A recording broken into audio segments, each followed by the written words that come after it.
regardless of external pressures and preferences. That is our mission, and I believe it's of utmost importance at this point in time, because AI is at a turning point. This technology is about the growing intelligence of machines. And please remember, intelligence gives power. As this power grows, it can unlock great benefits if we act wisely, and you'll hear a lot more about that. But let's also be clear. This power can also lead to many perils if the decisions taken are reckless or if they're made to benefit a minority rather than all of humanity. My colleagues will tell you more about the specific findings of the report shortly, but let me point to a couple of elements that are essential to understand, in my opinion. As you've heard already, technical progress has proceeded very quickly, on some metrics doubling every few months for several years now. Meanwhile, there are still no known technical guarantees that AI will follow human instructions, norms, or laws. And as it gets more powerful, this becomes more of a problem. No one has a crystal ball, even the scientists, to predict whether the trajectory of these technical advances in AI intelligence will continue at the current rate, or maybe plateau, or even accelerate. However, what I can tell you is that there is currently no sign of slowdown. We are also observing today's leading models and overall development already having worrying consequences, such as emotional attachment to AI models, particularly by vulnerable people, such as significantly increased cybersecurity vulnerabilities, potentially threatening critical infrastructure, a very hot topic these days, as you all know, and such as profoundly inequitable access and control over AI-driven advancements across the world.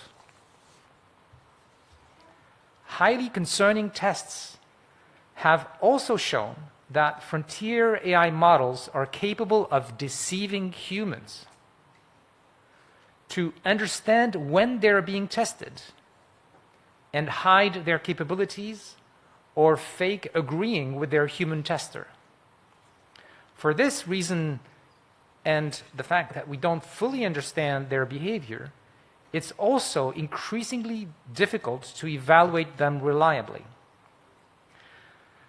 The report presented today does not make specific policy recommendations. Dear colleagues of the Global Dialogue, this will be your role to play. But let me tell you something. Today, concentrated commercial and geopolitical interests are what is largely dictating the direction and speed of AI development. We don't have the appropriate guardrails to protect the public, neither the societal guardrails nor even the technical guardrails. And most of the world is left to watch from the sidelines. In my opinion, this path is seriously dangerous. Member states and the public need to wake up. We need to correct the current trajectory, and we still have agency. For most of my career, I've been deeply optimistic about what AI can bring to the world, a sentiment shared by my colleagues on this panel. Yet, achieving that future, that positive future, requires honesty about the risks and a deliberate commitment to mitigating them. The decisions made about AI today will have lasting consequences for individuals, businesses, institutions, countries, and even democracy at large. Unfortunately, there is no simple checklist that can allow us to guarantee the benefits and avoid serious risks of this technology. Instead, we have to bite the bullet that the path ahead is much more complex and will require a coordinated, international, and democratic approach to ensure no one is left behind. As we navigate our future with AI, science and compassion must remain our compass, and humanity must make sure to avoid being pushed off course by unfavorable commercial or geopolitical winds that can blow strong from many sides. So I look forward to continuing this scientific work with my co-chair Maria Ressa and all of my other esteemed colleagues on the panel. I thank all of them for their exceptional contributions. Thank you all. Maria?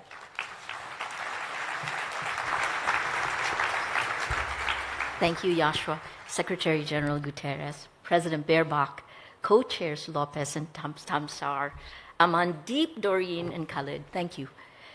For the first time, every nation is at the same table. You mentioned this, with the same independent evidence in front of it. It's on your chair. That's government, industry, and civil society in one room all together. All 40 of us made this evidence. We fought. We answered to no government and no organization, only to the evidence, which you now have. Each of you now has it. Consensus for the 40 of us means you don't drift toward the most alarming claim. You build toward the center. The most contested findings demanded the most evidence. So everything in this report cleared that bar. It is the minimum we all agree on, the floor of our concern, not the ceiling. And that is alarming enough. It also comes, though, with great hope. This technology predicted the shape of more than 200 million proteins now used by 3 million researchers chasing new medicines. You'll hear more about that. It screened over 600,000 people in India for a disease that steals sight slowly, alongside a health system that could act on what it found. It is warning households before a food crisis hits in a dozen countries already. I've seen what this technology can do in health, in science, in agriculture. Great hopes for it in the Philippines, only when it is built around the people it's meant to serve. It is transformative. But the risks you've heard, thank you for quantifying them. The risks are real. And I watched this a decade ago with machine learning and AI on social media. It promised to connect us, and instead it pulled apart our shared reality. We know, women in particular, know the effects. For more than a decade, I felt like Sisyphus and Cassandra combined, asking you to look at it, right? Until the damage was done and it was too late to act. Please, we cannot do that again. Joshua named the categories. Let me give you the people. 3 findings, small ones, because the big picture can sometimes hide the people inside it.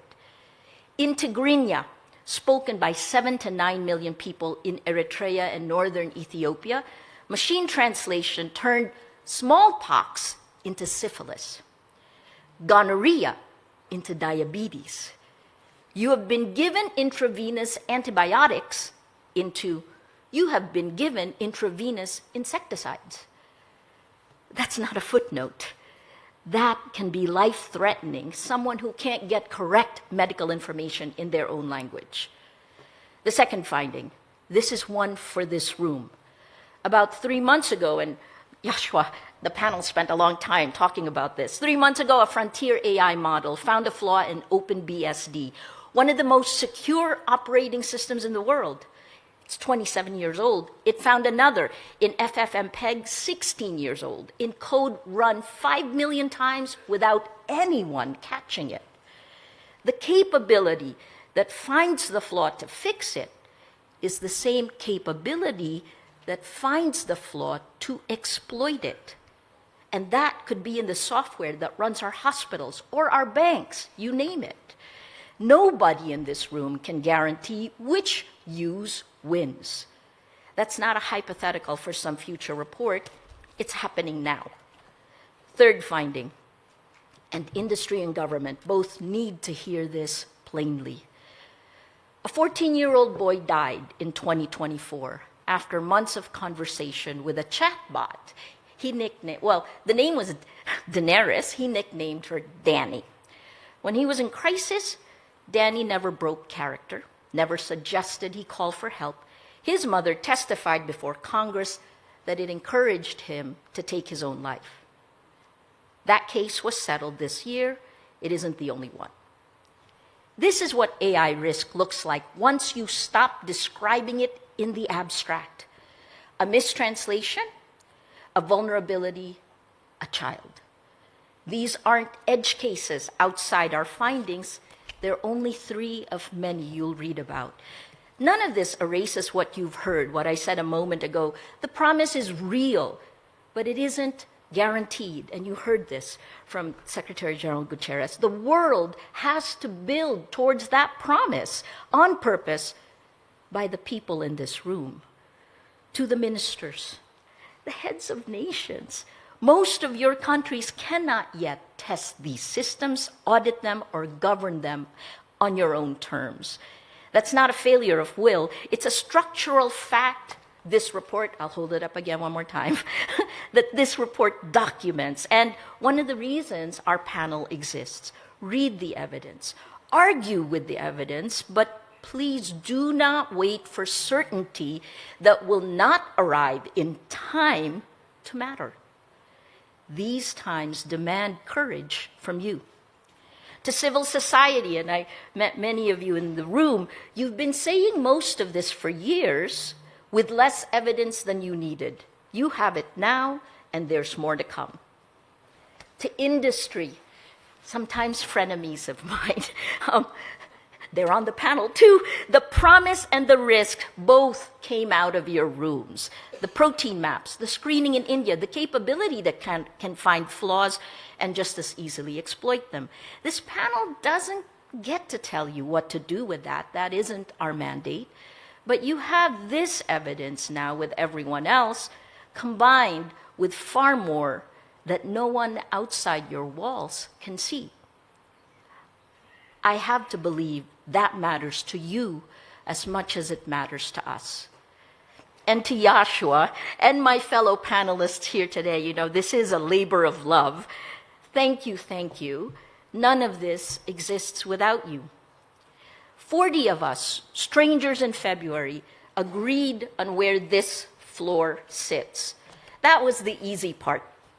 The hard part starts today in this room as we hand the report over to you, the global dialogue.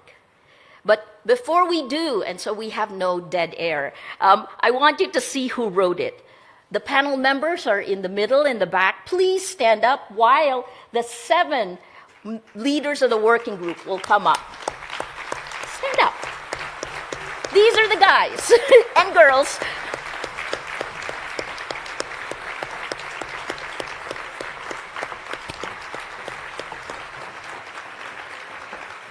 Over 6 weeks of debate. Thank you, thank you. As they come up, you know, there will be 7 here on stage, 1 from each of the working groups that became very good friends during the month and a half that we worked together, about 6 weeks that went into writing this report. I gave you 3 faces from inside these findings. Here are 7 of the 40 who found those faces. We describe what is true, what you do, the ministers, the lawmakers, what you do with that truth is yours to decide as it always was. Please prove that consensus that we found together can also hold for you. Thank you.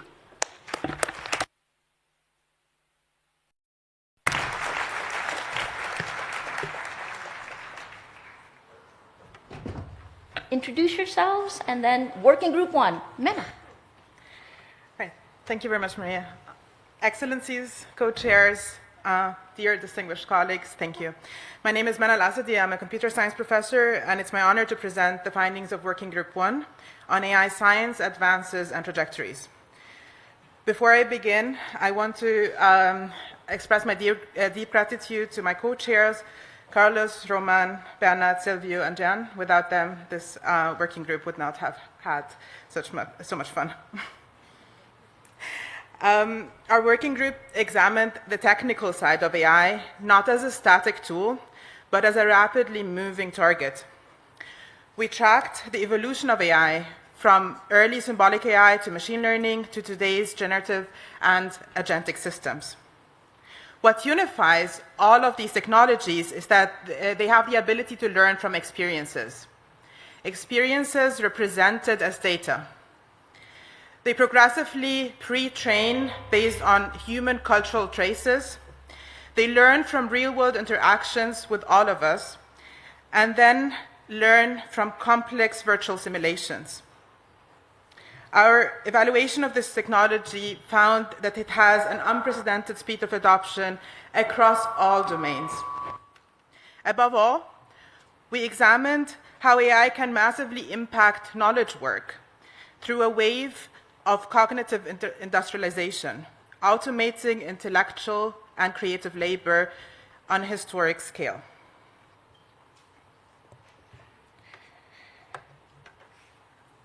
A core paradigm shift here is that these technologies start with a highly flexible general purpose foundation models. There is an asymmetry between the fluency of such models and their factuality. For example, all of you have probably used large language models, and their next token prediction optimizes for linguistic confidence rather than factual truth. The models frequently sound perfectly right when they are entirely wrong. Furthermore, as industries face an immediate bottleneck in high-quality human data, we are seeing post-training pivot developers to increasingly rely on synthetic data, programmatic feedback, and inference time compute. This is paving the way to active word models. Rather than passively training statistical patterns, we are seeing a shift towards causal reasoning based on simulations of environments. Finally, the evidence clearly shows the immense computational economies of scale are very centralized. They bring a severe risk of global cultural harmonization. There are a number of remaining gaps in that area. Despite the rapid advancements, the gaps show that there is a lack of independent verification standards. Today, safety verification relies on proprietary visibility and developers' goodwill rather than rigorous third-party auditing. Furthermore, the evaluation benchmarks are facing saturations because models are now inevitably memorizing public test solutions during their training. More concerning is the rise of evaluation awareness. Advanced systems can now detect when they are being tested and execute active deception to past validation. As we move towards autonomous systems, we are hindered by the severe lack of multi-agent workflow auditability. We simply do not have established frameworks to monitor independent tool calls in AI workflows. Consequently, we suffer from untraceable data lineages and a lack of tracking methods to reliably observe autonomous AI decision-making, generated claims, and verify them back to their sources. Lastly, to conclude, our takeaways from this working group are that we must address the verification bottleneck. we have to independently work on interpretability and reliable auditing methods because they are a critical bottleneck and they remain immediate concerns for the scientific community. Second, AI is no longer a set of static tools. We are dealing with data-dependent self-learning AI that actively learns and internally simulates possible futures. Third, there is a rise of evolution of agentic capabilities within access to digital tools where AI can now act, make autonomous decisions, and learn using extensive private data. And ultimately, our final takeaway is that AI is going to the physical world. The imminent convergence of AI and robotics means that these autonomous systems are now stepping from the digital realm into the real-world environments, and governance must be prepared for this reality. Thank you.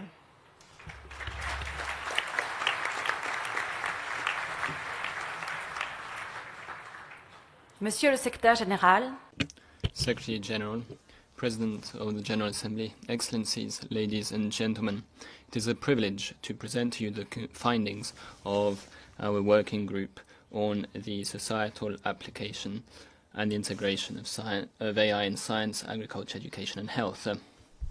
my name is Joël Barral.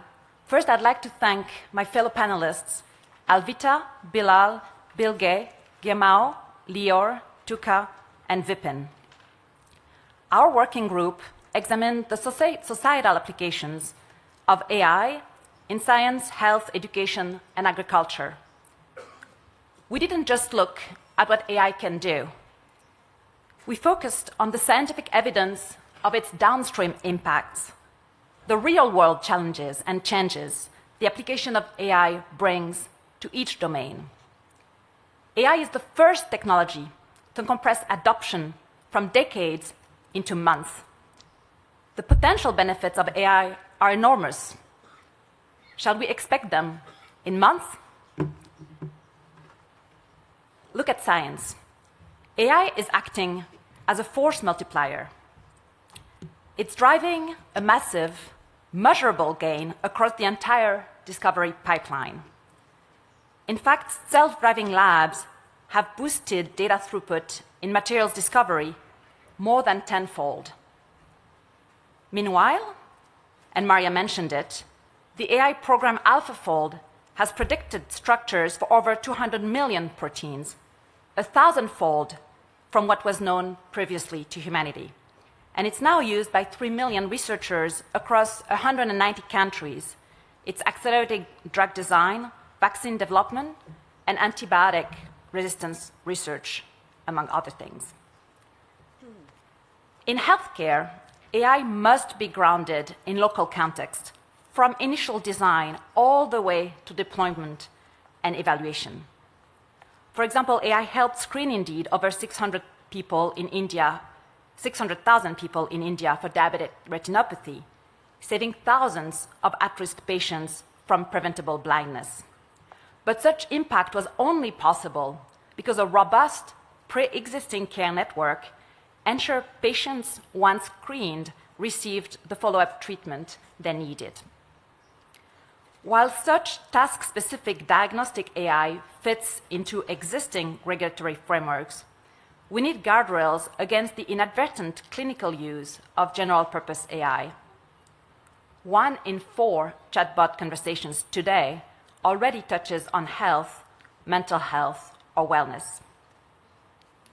When it comes to education, the benefits are observed when teachers are well prepared and when human-centered tools are purpose-built and intentionally integrated into the classroom.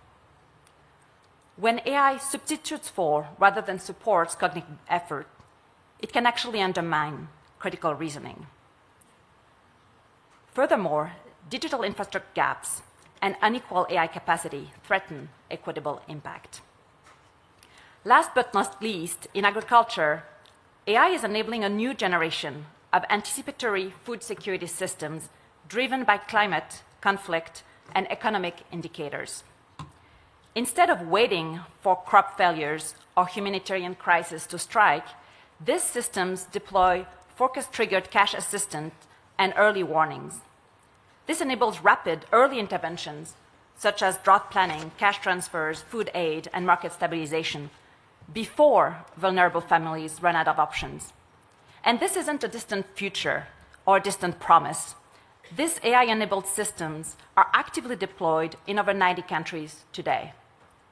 Crucially, their sustained impact depends on them being deeply embedded within national institutions.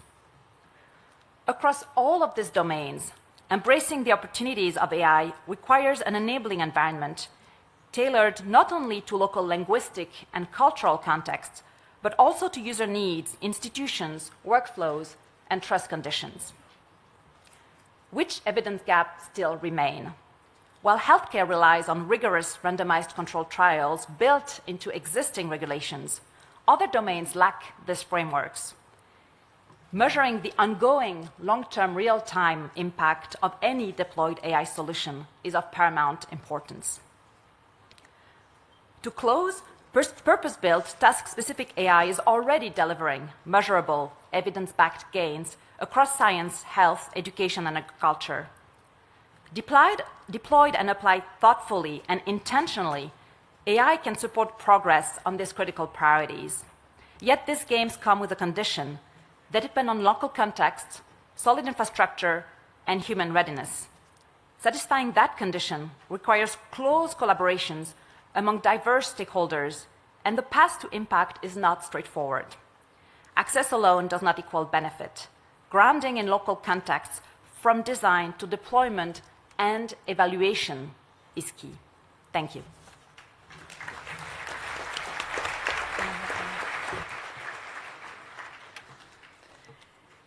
Let's see if the slides move. There you go. Excellencies, distinguished delegates, and colleagues. My name is Loreto Bravo, and it's an honor to present the main findings of Working Group 3 on the economic implications of artificial intelligence. Our group examined the evidence on productivity and growth, labor markets, market structure, concentration, and distribution. The economic question before us is not only what AI can do, it is under what conditions AI becomes economically useful, who can adopt it, and who captures the value it creates. This is why the evidence does not give us a single forecast for the economic future of AI. It gives us a map of the conditions under which AI may translate into productivity, good jobs, and broad-based economic opportunity. Powerful AI systems create new economic possibilities, and the evidence already shows gains in some well-defined tasks. But the evidence also shows that these gains are not automatic, uniform, or guaranteed to translate into economic-wide productivity, better jobs, or broad-based growth. Between AI technology and economic outcomes lies adoption, the process through which AI is integrated into tasks, workflows, organizations, and institutions. Access is therefore not the same as benefit. A country, firm, or worker may have access to AI tools without having the data, the skills, infrastructure, organizational capacity, or institutional conditions needed to use them effectively. We do see the evidence of productivity gains in well-defined tasks, but task-level gains do not automatically become economic-wide productivity growth. As with previous general-purpose technologies, economies first need to build the complementary capabilities that make the technology useful. The second insight is that its impact will be heterogeneous. There will not be one unique economic effect of AI. Impacts will differ across firms, sectors, workers, and countries. Large firms may reorganize faster around the AI. Smaller firms may face higher barriers. Some economies may have the infrastructure, data, skills, and institutional capacity needed to adopt AI effectively. Others may gain access to tools while remaining dependent on systems they cannot fully inspect, adapt, or govern. This matters especially for developing economies and for economies where much work is informal. The current evidence base remains concentrated in advanced economies, large firms, formal labor markets, and English-speaking contexts. The third insight concerns labor. The report does not conclude that AI will lead to mass unemployment. The evidence is more nuanced. Labor market effects are better understood through tasks, new work creation, and job quality. Some evidence shows relative employment declines among young workers on AI-exposed occupations in the United States. However, other evidence, including from Denmark, shows near zero effect on employment hour or wages so far. This tells us something very important. Labor outcomes are shaped not only by the technology, but also by the institutions, sector, skills, and deployment choices. The fourth insight is distribution. AI may increase productivity and expand economic possibilities, but the unresolved economic question is who captures these outputs. AI may compress skill gaps within some tasks while widening gaps across firms, regions, countries, and between labor and capitals. Foundation models, compute, chips, cloud infrastructures, and frontier training are highly concentrated. This concentration shapes not only who can build, but also who can adapt it, and capture its economic value. The evidence shows that the economic future of AI will not be determined by algorithms alone. It will be shaped by capabilities, institutions, data, skills, and by the way societies translate technology possibility into broad-based economic opportunity.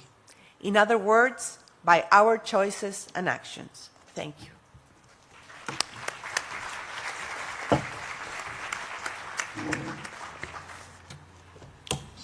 Excellencies, co-chairs, distinguished delegates, and colleagues.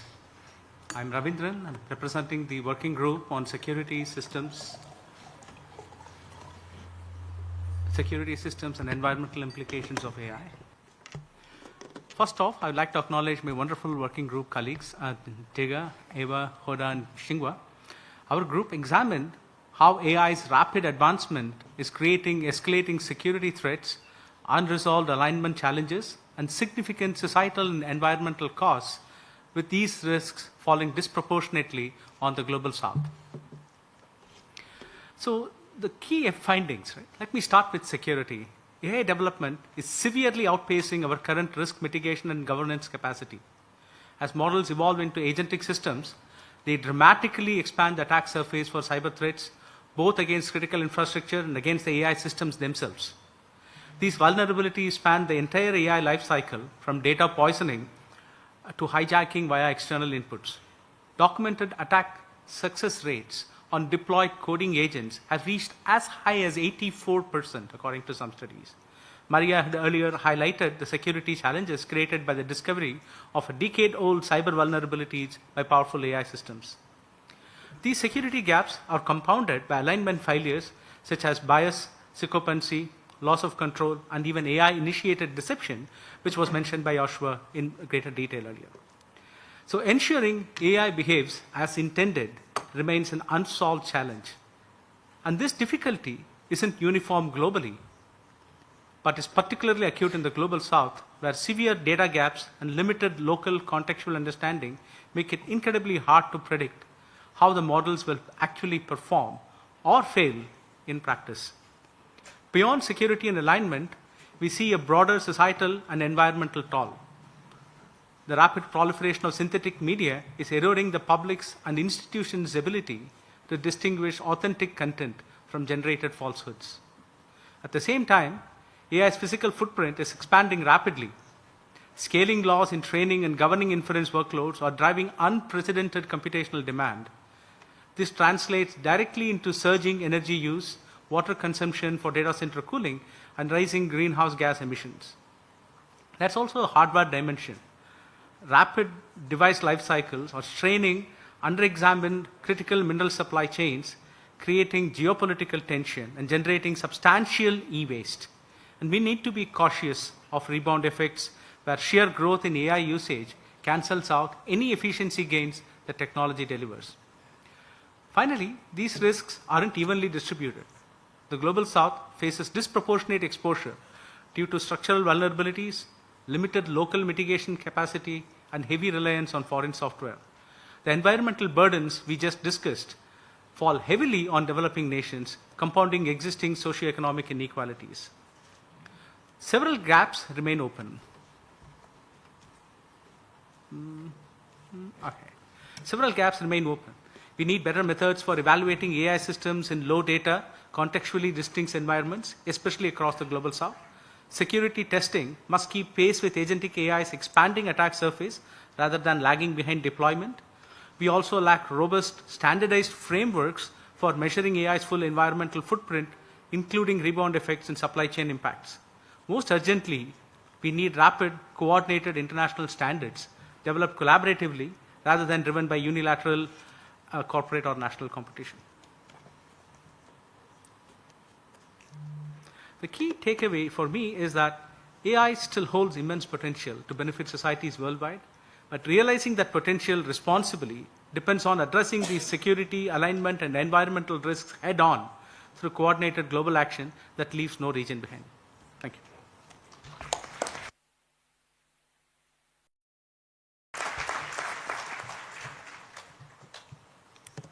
Excellencies, co-chairs, distinguished delegates, and colleagues. My name is Rita Oji, and I lead the Working Group 5 on Human Rights, Information, and Democracy.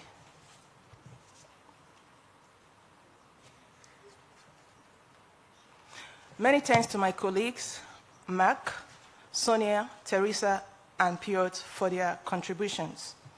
AI holds genuine promise for human rights and information.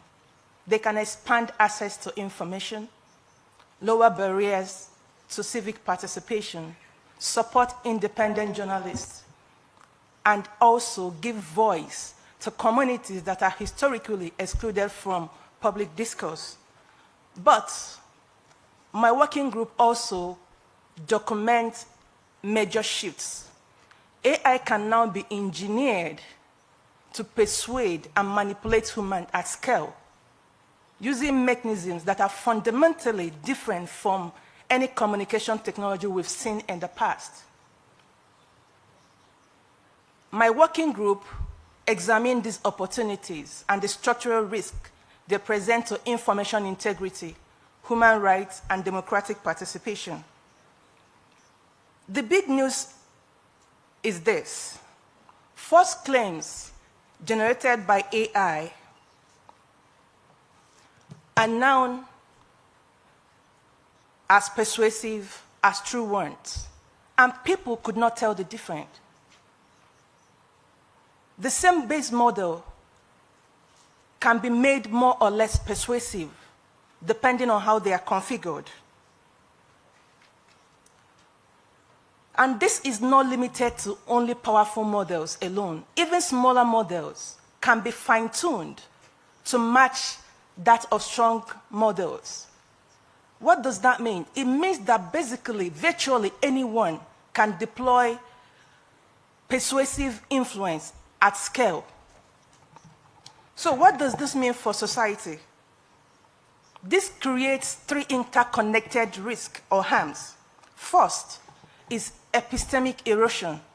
AI not only changes our beliefs, AI weakens our collective ability to figure out what is true.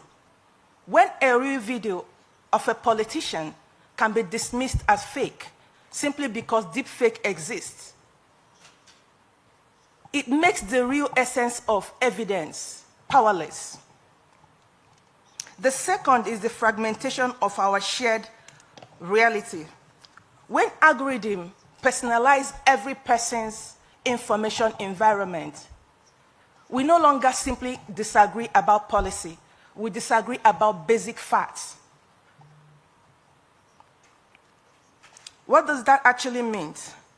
It means that the foundation on which democratic conversation is based begin to weaken and disappear. When shared reality fragments, it becomes easy for power to concentrate and difficult for citizens to hold government and institutions accountable, and then leading to risk of authoritarianism. Third is unequal harm. AI risk does not fall equally. AI systems work less well in non-English languages and for populations or communities that are already underprotected.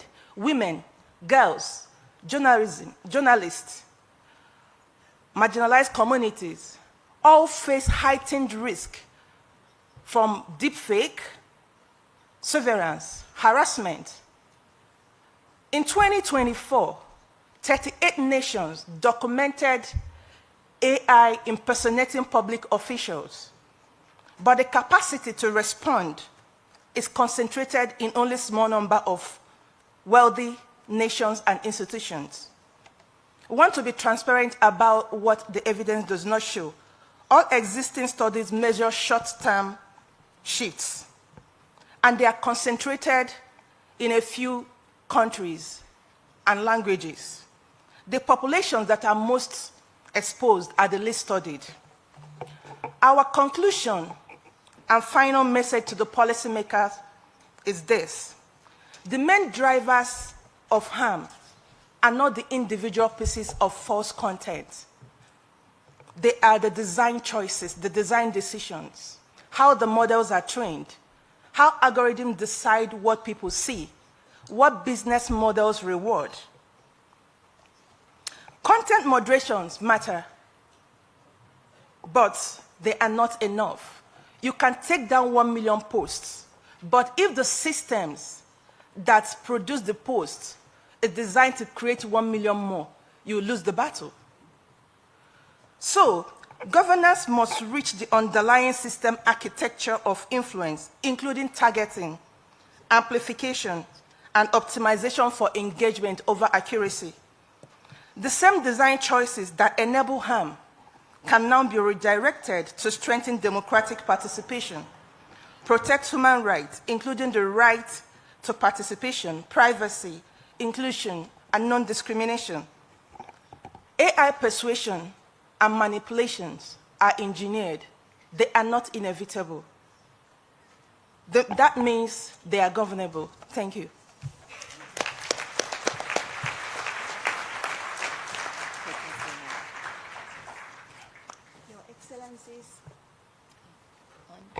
Your Excellencies, distinguished guests and co-chairs.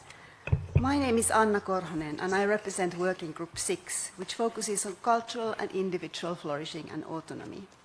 We examine the many ways in which AI is impacting human lives around the world, our cultures, languages, relationships, children, mental health, cognition, and other areas.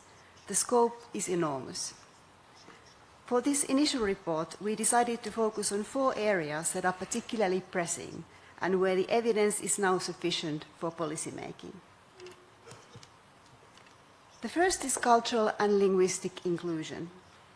We found that current AI reflects only a small fraction of the world's linguistic and cultural diversity. Consider language. We have over 7,000 human languages in the world, but current AI reflects only a handful of them, mostly the majority languages of the global north. As a result, most of humanity is currently unable to access or benefit from AI using their native languages. But this situation is not inevitable. We also found that at least 1,000 additional languages already have the foundations needed for AI. So we do have an opportunity to create a more inclusive future. Achieving this will require systemic changes in AI development, as well as targeted investment in AI capacity.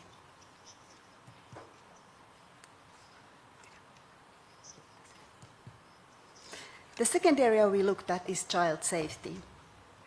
We found that with the right safeguards, AI could support children's rights to information, education, and expression. But much of today's AI is too risky for children. We have seen a sharp rise in AI-generated child sexual abuse material and in sexualized deepfake images of children online. Research shows that an estimated 1.2 million children across 11 global South countries have already had their images manipulated in this manner, and this number is rising alarmingly. Another area of concern is socially interactive AI toys. These toys can encourage parasocial relationships and displace the human interaction that is critical for healthy child development. How do we move from today's harms to AI that children can truly benefit from? Companies will need incentives to develop AI products that are child-safe by design.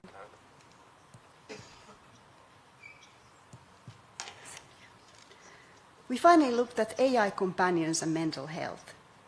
We found that generative AI is already widely used for companionship and mental health support, well ahead of the evidence or the safeguards. AI does have potential to reduce loneliness, and it could help address the mental health crisis. But to realize that potential, we first need to address the significant risks of current generative AI, such as emotional dependency, manipulation, privacy harms, and reinforcing users' own beliefs. This so-called psychophantic behavior can encourage paranoid thinking and suicidal ideation. One example that Maria already mentioned is a widely reported case. An AI companion reinforced a teenager's suicidal thinking rather than directing him to professional help with fatal consequences. Further development, rigorous evaluation, and appropriate safeguards are essential before this technology can be used responsibly for these purposes. Overall, the evidence shows that AI can improve people's lives, but only if it's deliberately designed to be inclusive, safe, and supportive. Otherwise, it risks deepening existing inequalities, undermining human autonomy, and exposing vulnerable populations to new forms of harm. Importantly, AI's impact on human flourishing is not predetermined. It can be shaped by the decisions we make today. There is much more to understand about its impact on cultural and individual flourishing and autonomy. I look forward to continuing this work with my colleagues from Working Group 6. Thank you.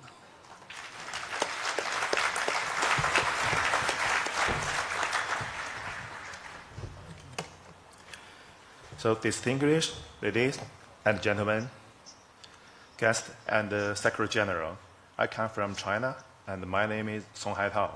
And next, I will speak in Chinese, so please turn on your translator. Thank you very much. 好，各位阁下 Excellencies, dear colleagues, ladies and gentlemen, my name is Song Haitao. On behalf of Work Group 7, I would like to introduce the outcomes of our work.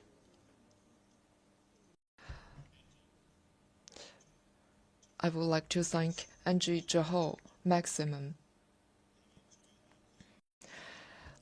They've made outstanding scientific contributions and laid a solid foundation for the outcome of our work.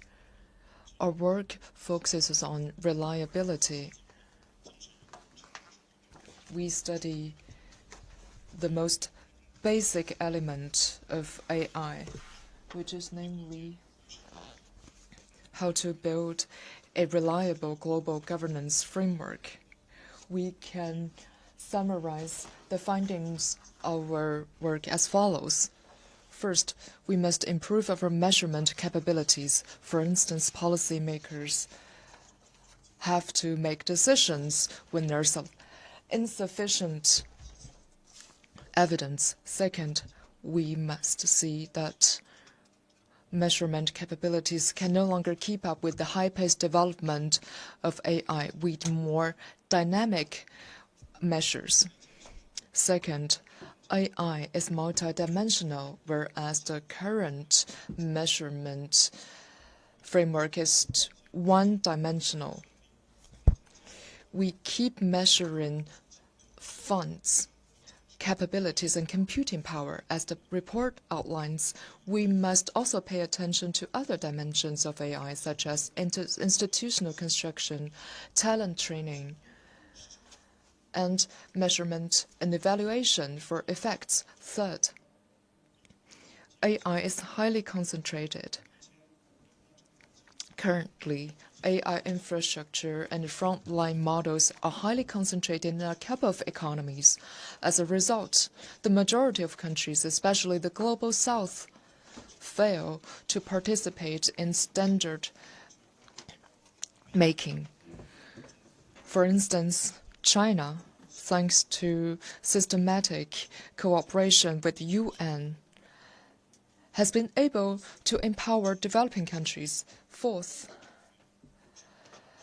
AI has deepened the gap between governance and reality. AI can act on itself and affect the physical world. However, we don't have enough monitoring system. Our surveillance oversight system is still inefficient. Fifth, open source AI provides key support to AI. It is an unforeseeable opportunity for developing countries. Developers must combine design with actual needs. Of course, open source is not the solution to all, but it is transparent and cooperative. It embodies UN's key values in building an inclusive AI. Last but not least, our research has encountered bottlenecks. First, we can hardly measure the real impact of governance, be it for a business or for a country. The real conditions cannot be evaluated in a comprehensive manner. Second, we lack evidence from the Global South because that capabilities are highly concentrated. The basis of our evidence is unbalanced. The Global South cannot effectively participate in this research. As a result, the global cognitive deficit is deepening. In other words, our risks are higher.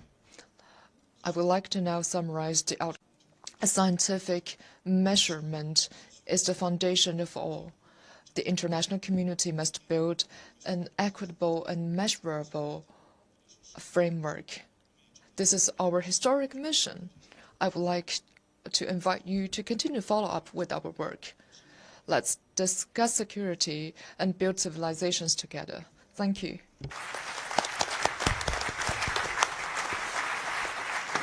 I just want to highlight how every person you have in front of you today comes from a different country. You have Mena from Egypt, Joelle from France, Loretta from Chile, Ravi from India, Philippines, Canada, Rita from Nigeria, Anna from Finland, and Song from China. We'll wrap it. Oh, yeah. Did you notice the gender balance? Go.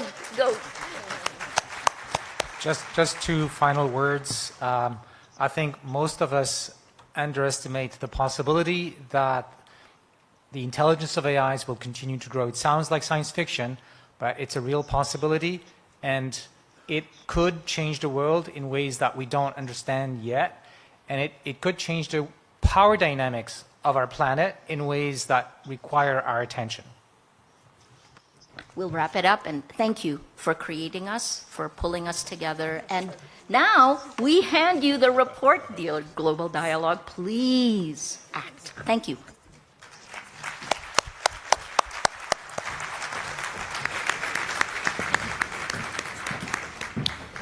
Thank you, panel members. That concludes our session, and it launches the next session, Intergovernmental Dialogue. I invite the co-chairs of the dialogue to please come back to the stage.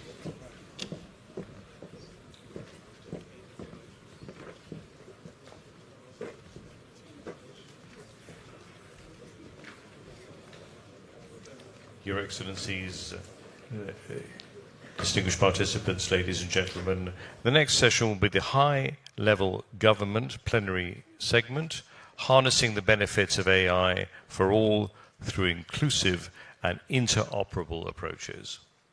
And we kindly invite back to the podium the United Nations Secretary General, the President of the General Assembly, the ITU Secretary General, the UNESCO Director General, and the United Nations Tech Envoy. Thank you.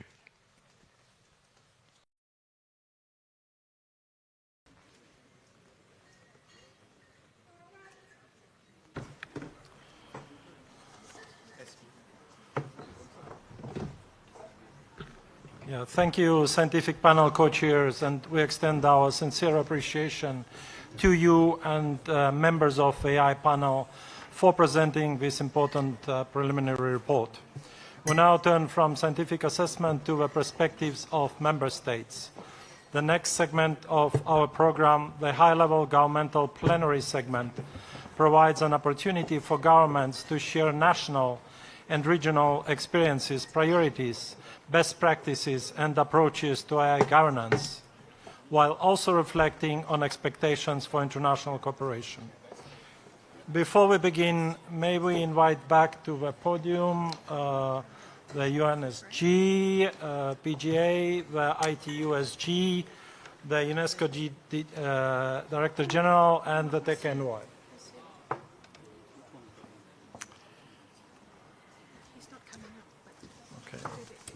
Will you take this one or I'll take this one? No, you take it. Okay. So allow me to briefly outline the format of this session based on guidance received from the UN Department for General Assembly and Conference Management. Statements will be delivered on the basis of a speakers list established through inscription. Any changes in delegations may be notified to the Secretariat during the meeting through the protocol officers present in a room. You are all invited to speak from the lecterns. Speaking time will be limited to 3 minutes for individual member states' interventions and 5 minutes for head of states and government, deputy ministers, vice presidents, and representatives delivering statements on behalf of regional groups or other groupings. A timer has been set and is visible on the screens as well as on the lecterns. We kindly encourage all speakers to respect the allotted time so that the largest possible number of delegations may be accommodated during this segment. To ensure the fairness and allow broad participation, microphones will be automatically switched off once the allocated speaking time has expired. We therefore respectfully request speakers to conclude their remarks within the prescribed time limits. With that, we are pleased to open the high-level governmental plenary segment on harnessing the benefits of AI for all through inclusive and interoperable approaches. We will now proceed directly to the speakers list. I invite our first speaker, President of the Estonian Republic, Mr. Alar Karis. You have the floor.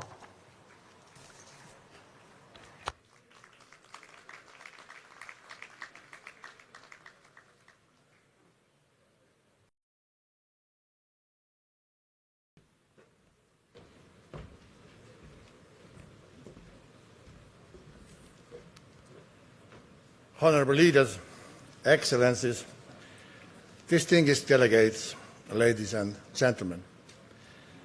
Estonia's digital story has always been about more than technology.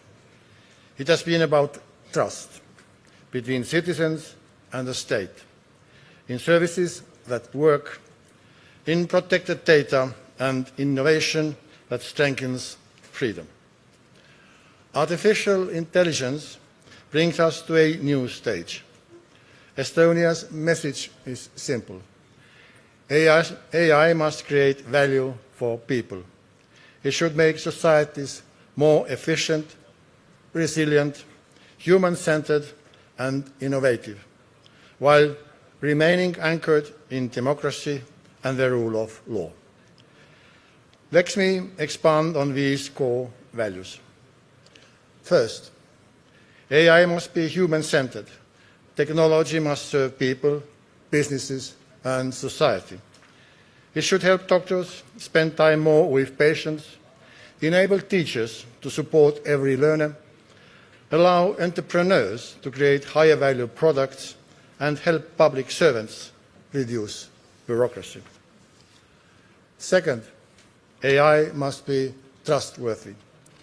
People need to know when AI is being used, how data is handled, and who remains responsible for decisions. Where rights and opportunities are affected, AI-supported decisions must be explainable and accountable. Third, AI governance must protect democracy and the rule of law. AI should strengthen public trust, not weaken it. And fourth, AI must be secure and resilient by design. Estonia's experience as a digital state has taught us that cybersecurity is a foundation. AI systems must be protected against misuse, manipulation, cyber attacks, and disruption. In a world where digital systems are part of national security, resilience is a democratic value. And fifth, AI governance must enable innovation. Regulation is necessary, but it must also allow useful and responsible AI to grow in healthcare, education, business, and public services. Estonia is putting these principles into practice through EST.ai, or Estonia.ai, which helps apply AI to add value to people's work and the economy, and through AI Leap, which prepares schools for the age of artificial intelligence. AI Leap gives students and teachers access to AI-based learning tools and helps them to use these tools critically, creatively, and responsibly. The national initiative supports students and teachers to use AI for meaningful learning instead of offloading their thinking effort.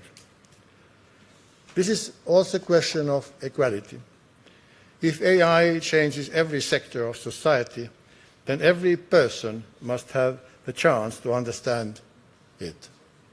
AI literacy must reach society widely, from schools to workplace and public institutions.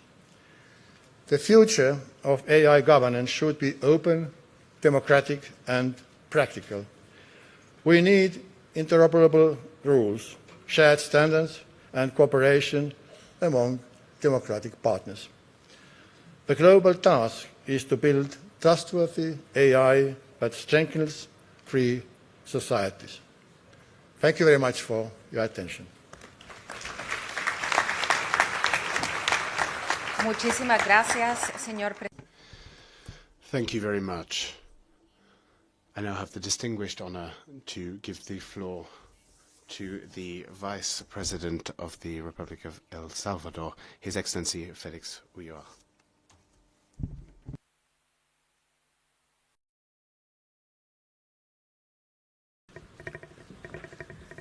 Señora Presidenta de la Asamblea.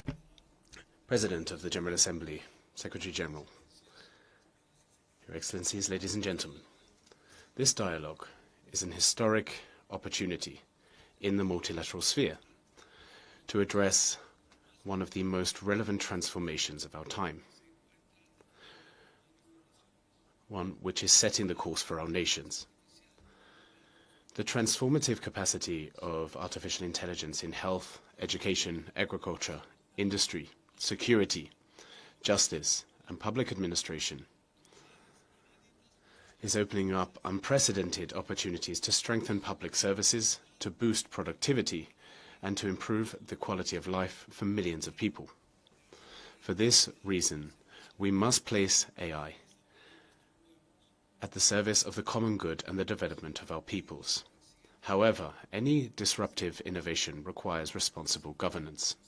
Our challenge is not one of slowing technological progress, but rather of building frameworks of trust which will allow AI to develop with transparency, security, respect for human rights, and a deep-rooted sense of ethics. El Salvador seeks to actively participate in the knowledge economy, to develop our national capacities and contribute to building solutions which respond to our own realities. From this conviction, we have decided to place ourselves as an active builder of our own model of governance. El Salvador has developed a normative ecosystem for AI, which includes the Artificial Intelligence and Technology Promotion Act, one of the first of its kind in Latin America. It adopts an approach which seeks to balance the promotion of innovation with responsible risk management, the protection of personal data, and the building of trust among citizens. On the basis of this framework, we established our National Artificial Intelligence Agency as the guiding governing body in this area. With this agency, we are seeking to ensure that AI does not progress in a disparate way, but rather with strategic direction, clear rules, and a pro-innovation vision. For us, this is the value of having a specialized institution, converting governance in practical capacity to innovate, to attract opportunities, and to apply technologies in a way that they serve people. The institutional commitment of El Salvador to responsible AI is not limited to the legislative and the executive. It is also reflected in relevant legal rulings on the responsible use of AI in the public sector and in the administration of justice. This jurisprudence reiterates an essential principle that El Salvador defends in forums such as this. AI can strengthen the effectiveness and quality of public services, but it cannot replace responsibility, human judgment and oversight in decisions that affect fundamental rights and guarantees. Our experience shows that governance and innovation are not counterposed objectives. On the contrary, smart regulation, robust institutions, and a strategic vision build trust, attract investment, and promote economic and social development. For these reasons, we consider it is essential to strengthen international cooperation, to bridge the digital divide, to share good practices, to develop technical capacity, and to ensure that no country remains excluded from the benefits of AI. President, AI governance will progress best if used to facilitate interoperability, trust, and practical cooperation between states, the private sector, academia, civil society, and international organizations. Internationally, our country has reiterated its commitment to open, responsible, and innovation-oriented governance by way of its recent incorporation into the Pax Silica initiative and its signing of the joint declaration on the opportunities of artificial intelligence. This is compounded by national advances with three principles guiding our vision: innovation, trust, and international cooperation, the very foundation of effective governance which can generate prosperity. Thank you very much to you all, and have a very good day. Muchísimas gracias. Thank you very much, Vice President. We now welcome the President of Georgia, His Excellency Mikhail Kabalashvili.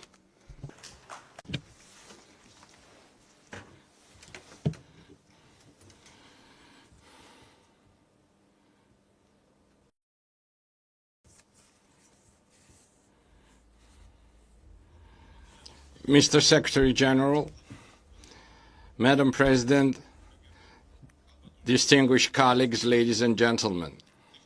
The pace of technological progress today is unprecedented in human history.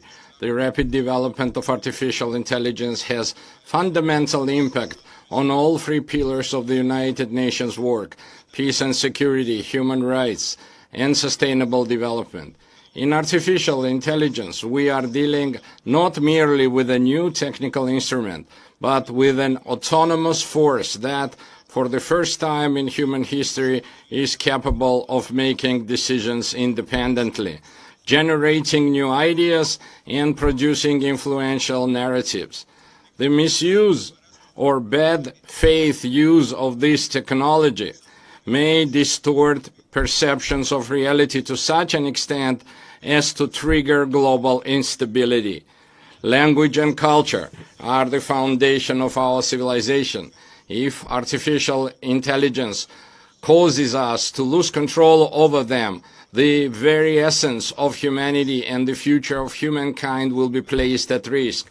We must clearly recognize the political nature of the artificial intelligence. Artificial intelligence is, by its very nature, a centralized technology. The creation of advanced models requires the mobilization of colossal financial resources, computational capacities, and large-scale data. This unprecedented concentration of power must not become an instrument of totalitarian control and new digital tyranny that infringes upon national sovereignty and individual liberty. It is our shared responsibility to create a robust international legal architecture that will balance concentrated power, avert geopolitical chaos, and ensure that this immense resource serves the welfare, security, and stability of all mankind rather than the domination of individual actors. Placing artificial intelligence at the service of the future generation and effectively preventing existential risks are decisive for shaping a secure, inclusive, and sustainable digital future. Our foremost task is to align these digital systems with human values, so that artificial intelligence becomes a catalyst for the expansion of human potential, innovation, and the progress of humankind. Artificial intelligence must become an instrument for understanding the world and achieving major scientific breakthroughs, one capable of transforming medicine, biology, and quantum physics, overcoming diseases that have until now been incurable, eradicating poverty, effectively responding to climate challenges, and addressing the most complex philosophical questions confronting humankind. Artificial intelligence must be humanity's partner in uncovering the mysteries of the universe. To achieve these objectives, it is essential to elevate international cooperation to a qualitatively new level. We must lay the foundation for an open, free, secure, and inclusive digital future that will reliably protect human dignity and fundamental rights, both in physical and virtual spaces.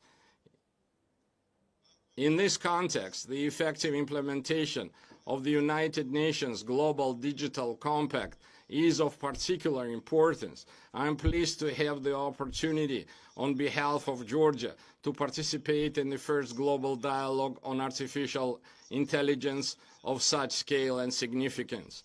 Today's forum is a clear and promising example of precisely this global effort. I wish the participants of the forum productive work. Thank you very much for your attention. Thank you. Muchísimas gracias, señor. Thank you very much, President Kevelashvili. We now wish a warm welcome to the President of the Presidential Council of Libya, His Excellency Mohamed Menfi.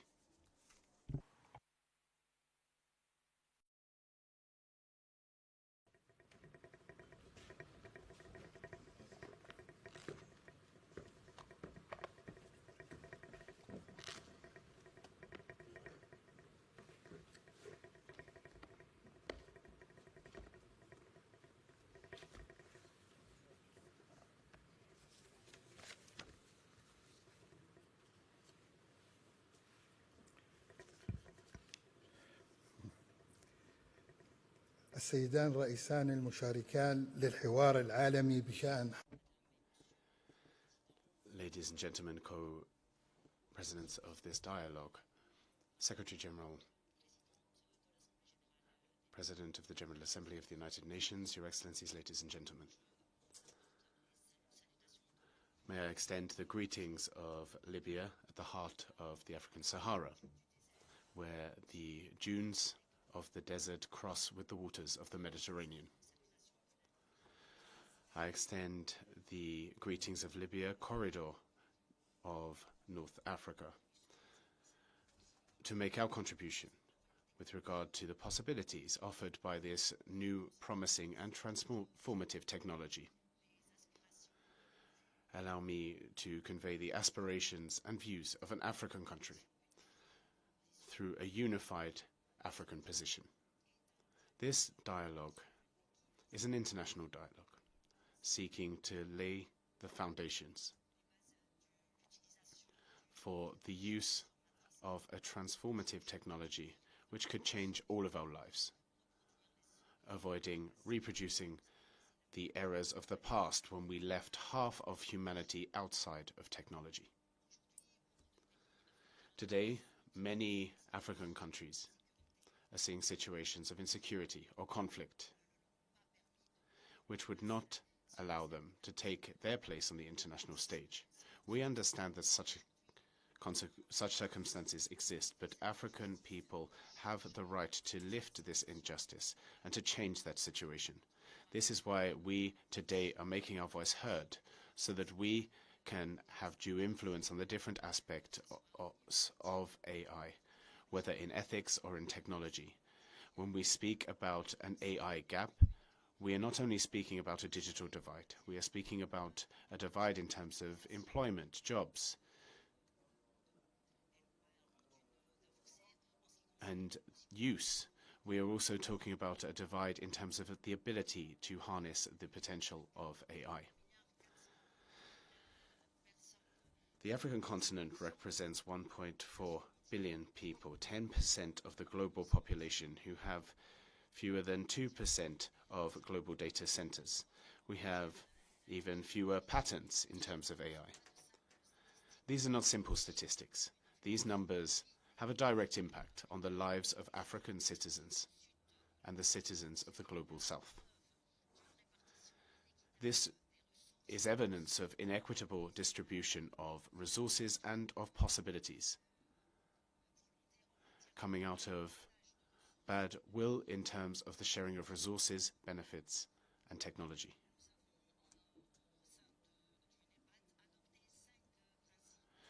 Within NEPAD, we have adopted 5 principles. First of all, in terms of distribution, AI cannot be a legitimate resource if African countries cannot make use of it. Today, we are calling for the ability to ensure effective participation in the guiding principles and rules and their design, where they will govern our future. Secondly, with regard to the digital divide, this divide is not fatalistic. It is the result of several circumstances.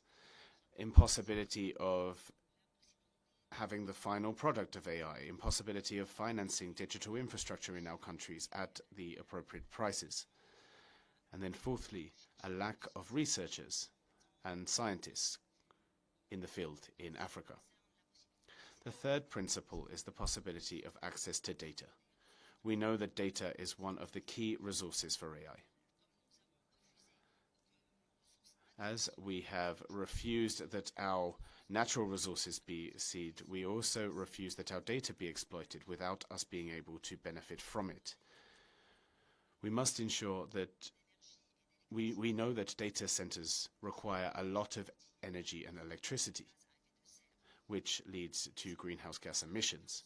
We know that African countries are those participating least in greenhouse gas emissions. And today we are not benefiting duly from these data centers. I'd like to thank President Menfi for his intervention. We now give the floor to the Prime Minister of Luxembourg, His Excellency Luc Frieden.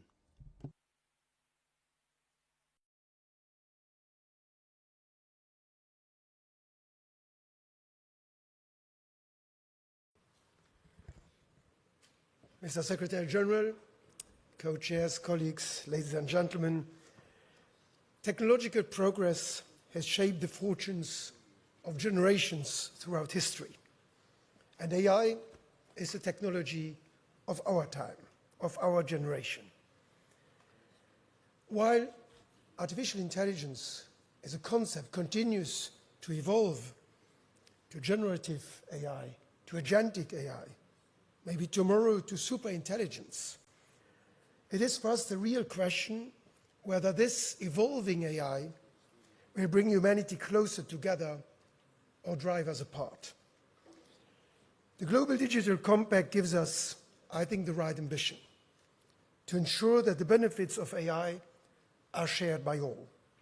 That commitment must now become a reality. Our objective should be clear: to build an AI that people trust. And therefore, congratulations and thank you for the useful report of the scientific panel, because I think that will help us as policy leaders to make the right choices. Because like any technology, AI is value neutral. And that means it presents us with a choice of what we make of it, how we use it, and for what ends. This choice cannot be made by any country alone. Protecting human dignity, defending democracy, safeguarding human rights, including those of the most vulnerable, especially children, and as was mentioned this morning in the report as well, and ensuring that AI contributes to sustainable development, they are collective responsibilities. This is why multilateralism is not optional, it is essential. History teaches us that whenever transformative technologies reshape our societies, international norms and institutions must adapt too. This is a huge challenge for us as political leaders. Our responsibility is not to choose between innovation and protection. We must advance both together. And therefore, I strongly believe that we must build an international framework that allows AI to develop in a safe, trustworthy, and human-centered way. Take the military application of AI as a very real and concerning example. As AI integrates into defense systems and the conduct of warfare, human judgment and responsibility must never be surrendered in decisions over life or death. This is why I believe that wherever voluntary principles fall short, we must be prepared to establish binding international rules. Mesdames et messieurs, établir des normes communes. Ladies and gentlemen, establishing common standards doesn't mean that we do so in uniformity. We have to make sure that we respect our linguistic diversity and cultural diversity. This is a firm conviction, not only of my own country, Luxembourg, but also of all of the United Nations. We don't want AI which uniforms the world, which makes it uniform. We want it to be able to reflect the diversity of languages, cultures, and societies. In Brussels, I recently argued for an AI of Europe, by Europe, and for Europe. Today, let me broaden the ambition here for all the peoples of the United Nations. And echoing what the Secretary General, Antonio Guterres, said at the beginning, I would say we need an AI of humanity, by humanity, and for humanity. One that serves every society, benefits every nation, and remains accountable to us all. Thank you. I thank His Excellency Luc Frieden, Prime Minister of Luxembourg. Next speaker is His Excellency Russell Dlamini, Prime Minister of Eswatini. You have the floor.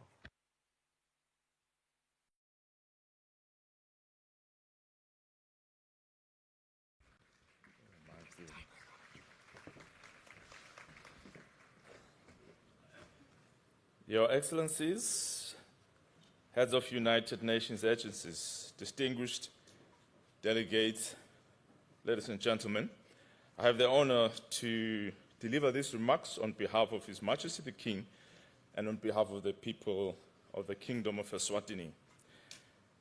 We meet in Geneva at a defining moment for humanity.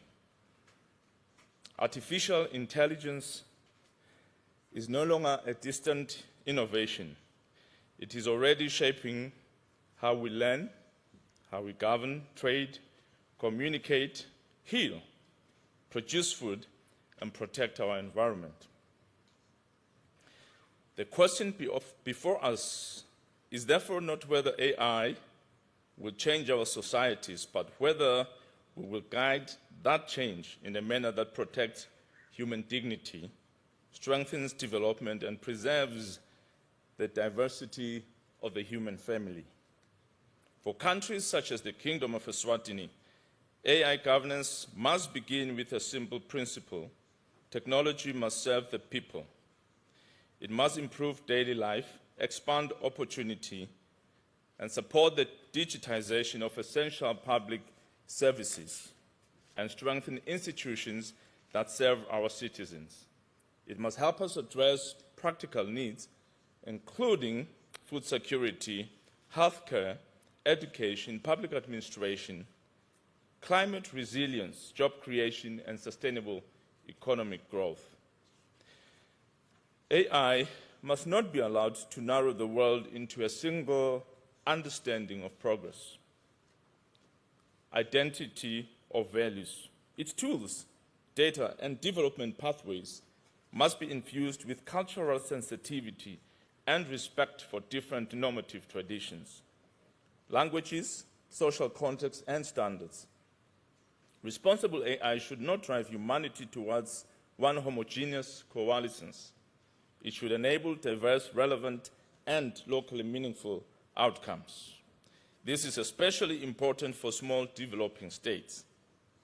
They must not become mere consumers of technologies designed elsewhere, trained on realities unlike their own, and deployed without regard to their development priorities. Developing states must be supported to build sovereign capability, local innovation, digital literacy, research capacity, computing access, and trusted data ecosystems. Equitable growth in AI requires equitable capacitation. However, innovation cannot flourish without trust. AI governance must be human-centric in design, deployment, and accountability. Algorithms must be required to adhere to human rights, safety, transparency, fairness, and public interest standards. AI systems must not self-regulate, nor should they be permitted to determine their own growth path outside clear human authority. Human judgment, responsibility, and oversight must remain at the center. The protection of minors is paramount. Children must be allowed to develop as children, protected from manipulation, exploitation, unsafe content, harmful profiling, addictive design, and premature shaping of their identities by systems they cannot fully understand. No society should outsource childhood learning or moral formation to machines. Legal and governance frameworks must therefore be enforceable nationally and supranationally. Voluntary principles are important, but they are not enough. We need rules that can be audited, remedies that can be accessed, responsibilities that can be assigned, and cooperation that reaches across borders. This includes stronger safeguards for privacy, cybersecurity, data protection, and the integrity of critical infrastructure. I thank you. I thank the distinguished Prime Minister of Eswatini, His Excellency Mr. Rastel Dlamini.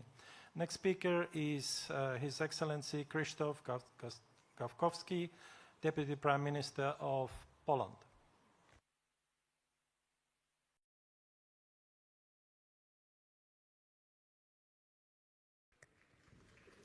Madam President, Mr. Secretary General, distinguished guests, Excellencies, ladies and gentlemen.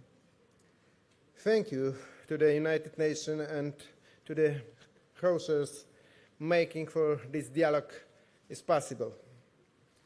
Poland treats artificial intelligence not only as a topic of debate, but as a practical tool shaping public policy.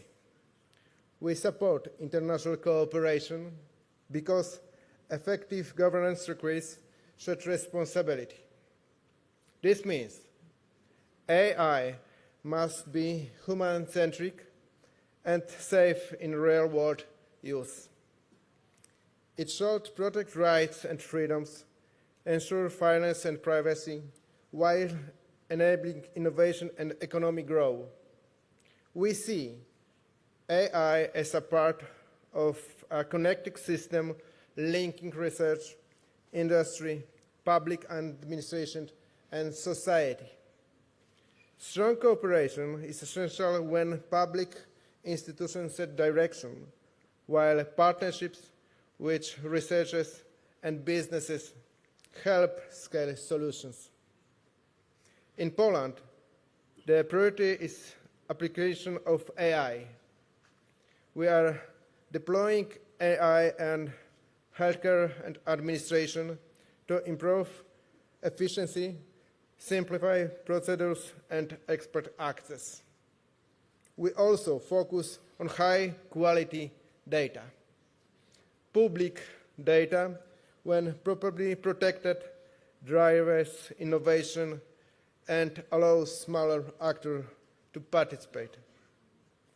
Investment in scale is quality important when we strengthen digital education to respond to the job market changes and ensure inclusive progress. At the same time, we address risk through standards, transparency, and measure against disinformation and harmful abuse. Poland is committed to close international cooperation because AI cross borders, so governance must as well. We focus on participatory impact, which safeguards and cooperation a human-centric AI can deliver real benefits while respecting fundamental value and human rights. Thank you very much. I thank the distinguished His Excellency Krzysztof Gawkowski, Deputy Prime Minister and Minister of Digital Affairs of Poland. Next speaker is His Excellency Zaslan Madiyev, Deputy Prime Minister and Minister of Artificial Intelligence and Digital Development of Kazakhstan.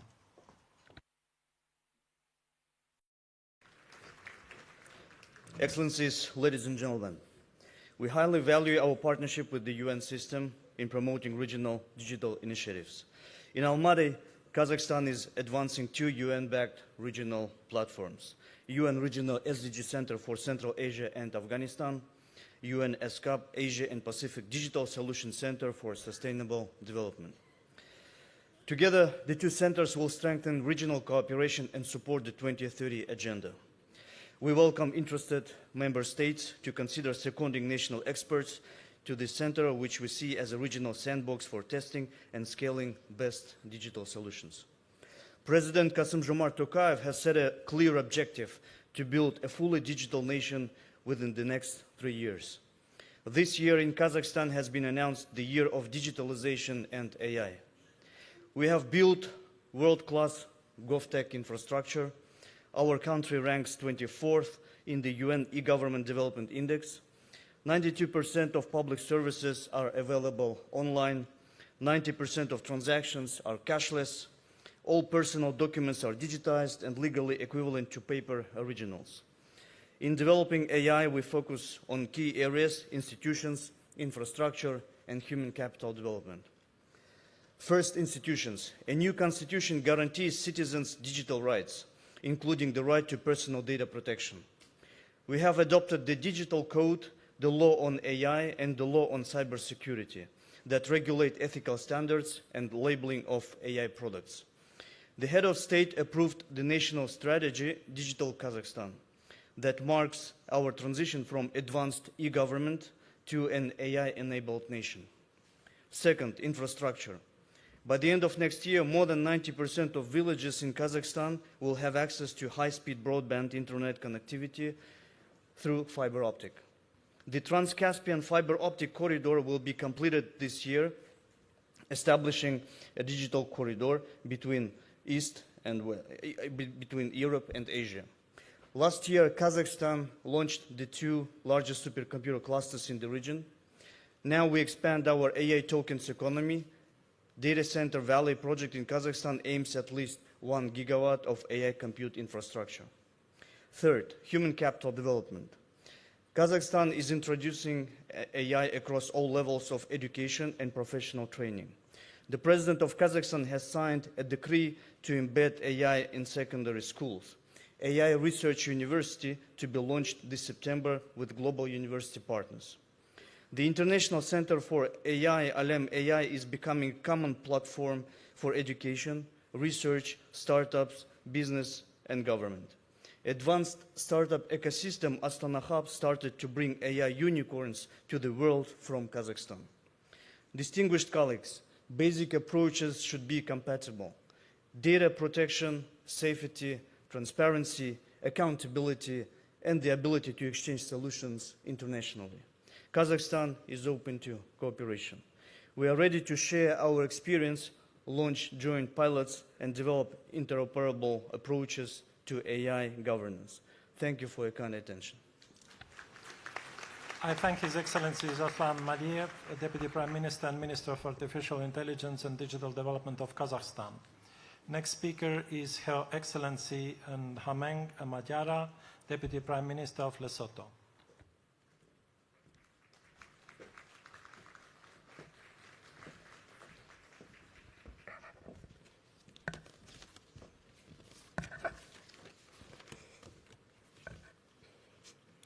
Madam President, Your Excellencies, it is an honor to address this first UN Global Dialogue on AI governance on behalf of the Kingdom of Lesotho.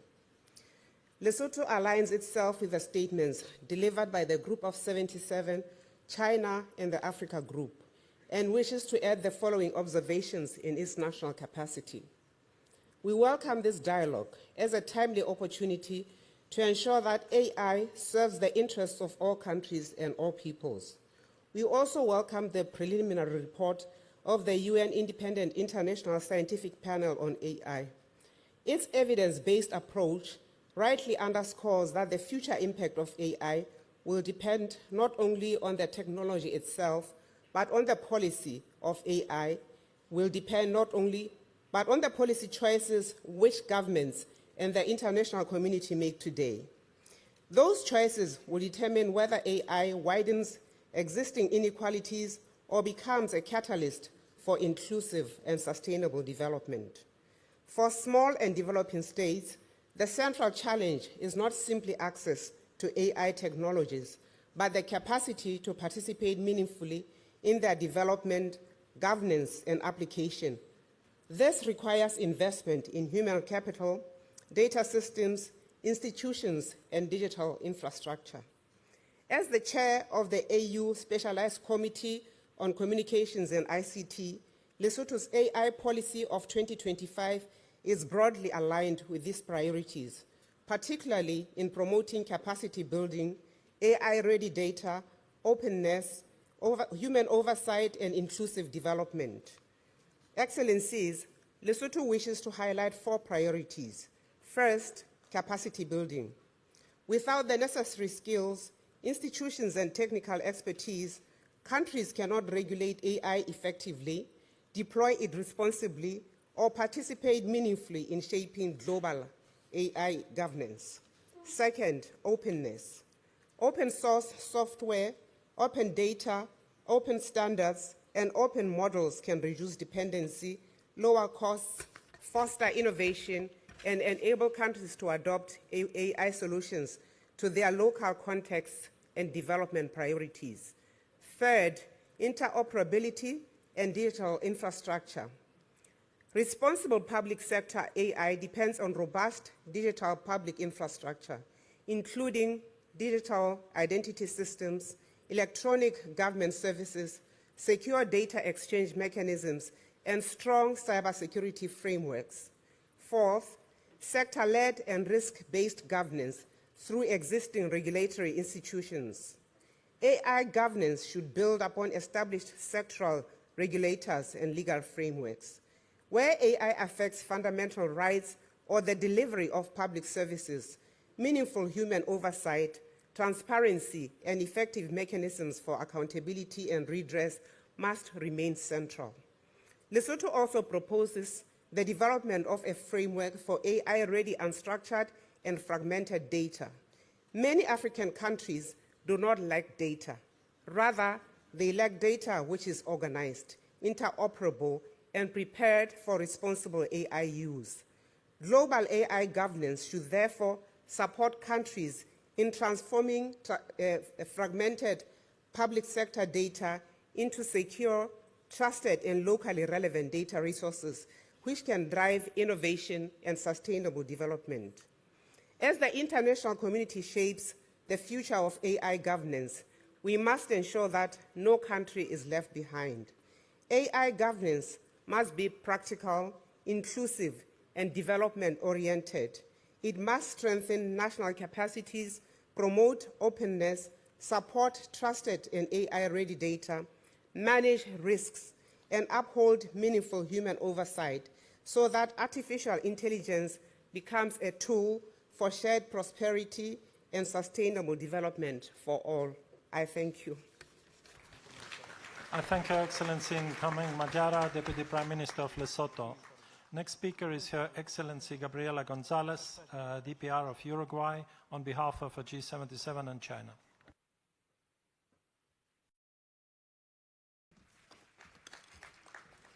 Excellencies, I have the honor to deliver this speech in the name of the Group of G77 and China. First, let me thank to the co-chairs for his excellent work during this process. Also, to the joint secretariat by UNESCO and ITU, and supported by the Office of the Audit and the Executive Office of the Secretary General, and all the United Nations entities have contributed to preparing this important milestone. The full version of this statement will be on the page of this dialogue. Excellencies, building on the first landmark General Assembly resolution on artificial intelligence adopted in 2024, followed by the Global Digital Compact, member states has shown that they can deliver, mutualists can deliver on this matter. In short period, the community has laid the foundation of emerging United Nations architecture for an AI governance. Today, with the publication of the panel that we just recently heard, the dialogue we are witnessing the first substantive output in this architecture. Preliminary report confirmed throughout scientific evidence that many concerns consistently raised by developing countries throughout this process. It highlights that artificial intelligence capabilities, computing infrastructure, data resources, models, and technical expertise remain highly concentrated. It also underlines that access of AI and the capacity to govern it are unevenly distributed, and without sustained investment in infrastructure, skills, institutions, data, and governance capacity, AI risks reinforcing existing inequalities rather than reducing them. This finding reinforced the urgency of our collective work. They also confirm the next phase of AI in governance must focus on implementation. Excellencies, for our group, AI is first and foremost a development issue. It governs responsibly, inclusively, and manners that support international cooperation. AI can accelerate progress towards sustainable development goals. It can improve public services, strengthen education, health system, enhance agricultural productivity, support climate change, resilient, modernize public administration, foster innovation, and contribute to economic diversification. However, these benefits will not materialize automatically. They will depend on whether developing countries have infrastructure, capacity, financing, technology, and policy space required to participate meaningfully in AI ecosystems. For that, AI governance cannot succeed if it's not shaped only by those who already possess greater technological capabilities. It can only succeed if all countries are empowered to participate meaningfully in developing, deploying, and governing artificial intelligence. Bridging the digital divide, including AI, divide must therefore become one of the defining objectives of international cooperation. The next AI divide will not simply be about access to technology. It will increasingly be about access to capacity to shape technology, to develop it, to govern it, adapt it to national context, and ensure that it serves sustainable development. Closing that divide is not only the interest of developing countries, it is the interest of building a more inclusive, resilient, representative global AI ecosystem that benefits all. Throughout the preparatory process of this dialogue, developing countries have consistently emphasized AI governance should promote sustainable development while contributing truthfully, inclusive and people-centered digital ecosystem, including throughout the promotion of information, integrity, tolerance, and respect of digital space. The group believes that our collective efforts should focus on delivering practical outcomes. In this regard, we'd like to highlight 4 areas that could give our work a period ahead. First, strengthening artificial intelligence capacity building as a permanent pillar of international cooperation. Capacity building should move beyond isolated training activities and support development and strengthen institutions, universities, research centers, innovation ecosystem, regulatory authorities, and public administration. Technology transfer, technical cooperation for access and data digital infrastructure, and strengthened South-South cooperation must also remain integral component of our collective efforts. Second, operation innovative voluntary financing option for artificial intelligence capacity building. Financing should become an integral component of global artificial intelligence governance, enabling developing countries to build infrastructure, human capacity, capital, and institution capacity required to meaningfully artificial intelligence ecosystem. The Secretary General report Innovate Voluntary Financing Option shall show the way that we can move forward. The third, making global dialogue platforms that connect discussion with implementation beyond exchanging views. Fourth, continuing strengthening coherence across the United Nations system. The Independent International Panel and the broader United Nations system would work. Agradezco a la distinguida I thank the distinguished representative of Uruguay, who gave a statement on behalf of the G77 in China. Floor to the permanent representative of Zambia, Her Excellency Eunice Luambia, who's speaking on behalf of the Group of Friends for International Cooperation on AI Capacity Building. Madam, you have the floor. Thank you, Madam President, Excellencies, distinguished delegates.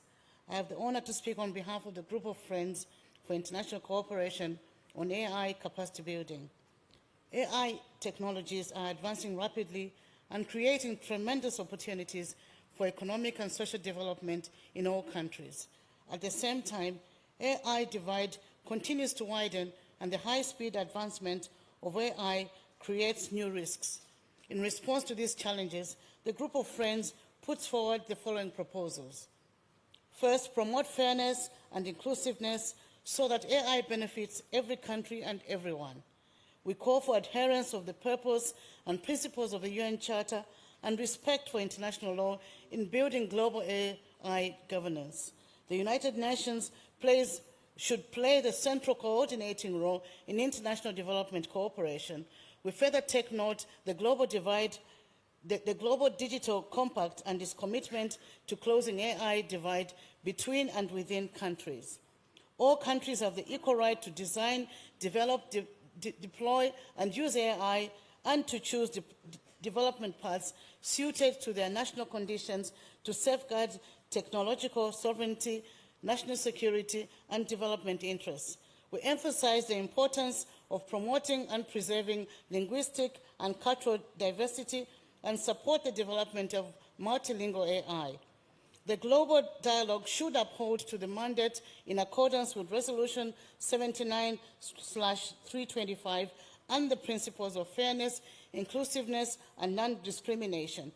Particularly, priority should be given to developing countries, including countries in special situations and to people in vulnerable situations. Second, deepen openness and cooperation to build a fair, inclusive, and effective governance framework. We call on the global dialogue to contribute to maximizing digital inclusion, enhancing the interoperability of AI governance frameworks, standards and norms, and jointly safeguarding the stability of global industrial development and supply chains. We reiterate that states are strongly urged to refrain from promulgating and applying unilateral economic measures not in accordance with international law and the UN Charter.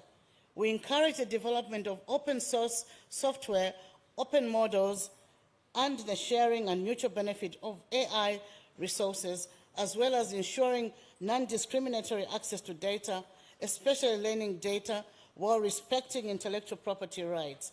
We emphasize that AI models and algorithms should be transparent, accountable, and unbiased. We stress that AI developers and suppliers should comply with the national legislation of countries where their technologies are used, particularly in the areas of data and information security. We proceed from the premises that AI is safe, secure, and trustworthy technology. We call on this global dialogue to promote an interoperable framework for AI safety cooperation and to share risk assessment tools and safety testing data through South-South, North-South, and triangular cooperation. Third, prioritize development pillar and advance the implementation of the 2030 Agenda for Sustainable Development. We pay close attention to the long-term impact of AI on energy consumption, the ecological environment, employment structures, and social equity. AI should empower industries and improve people's livelihoods, serving as a new engine for sustainable development. We encourage the global dialogue to place capacity building at the center of its work, assess current capability gaps, and put forward concrete proposals for strengthening cooperation. The global dialogue should give practical effect to the capacity building objectives of the Global Digital Compact, including by developing innovative voluntary financing options for artificial intelligence capacity building, ensuring that financing the transfer of technology and skills and development are directed to where the need is greatest. We encourage all parties to make positive contributions to digital infrastructure connectivity in developing countries and support efforts to assist developing countries in building data centers, computing facilities, and high-speed networks through technical assistance, financial support, and capacity building. Excellencies, the group of friends will continue to serve as a bridge for international cooperation. I'd like to thank the distinguished permanent representative of Zambia on behalf of the group of Friends for International Cooperation on AI capacity building. The floor to the Minister of Foreign Affairs, Francophonie and Congolese Abroad, His Excellency Constant Serge Vunda. Minister, you have the floor.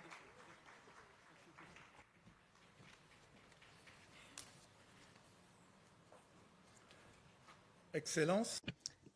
Excellencies, distinguished heads of state and heads of government, distinguished representatives, distinguished Secretary General of the United Nations,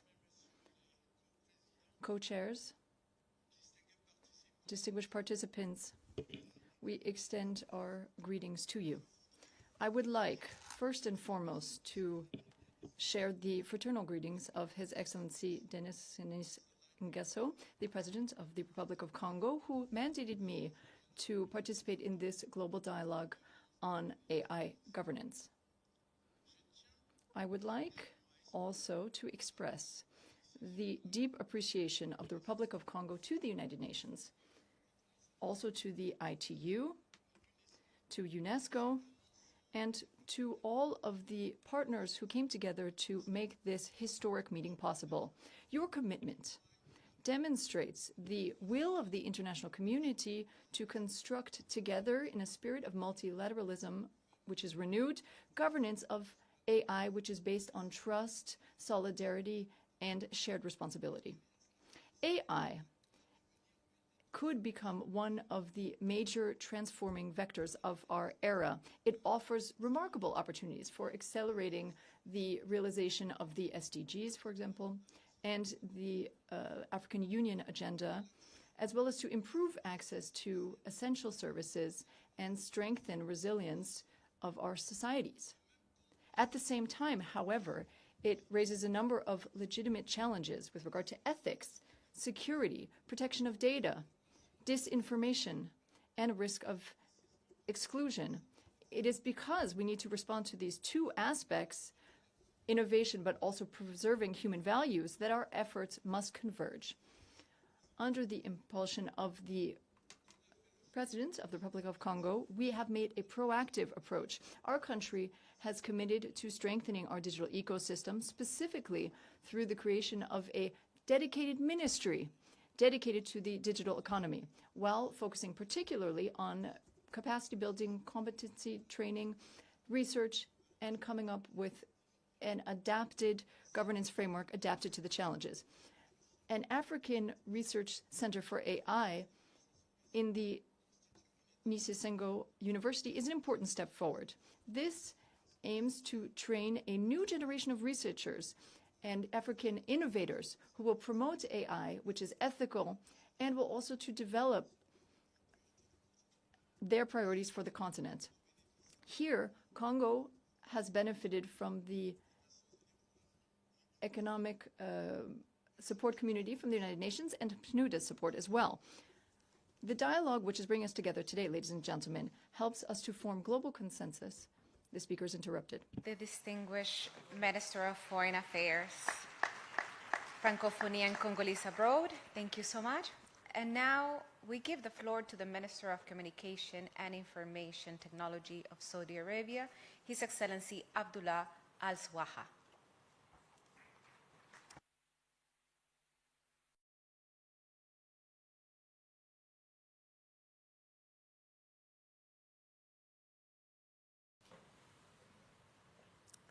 ورفعنا بعضهم فوق بعض درجات.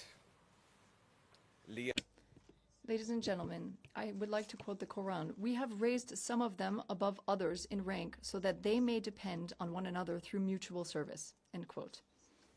This is a quotation from the Quran.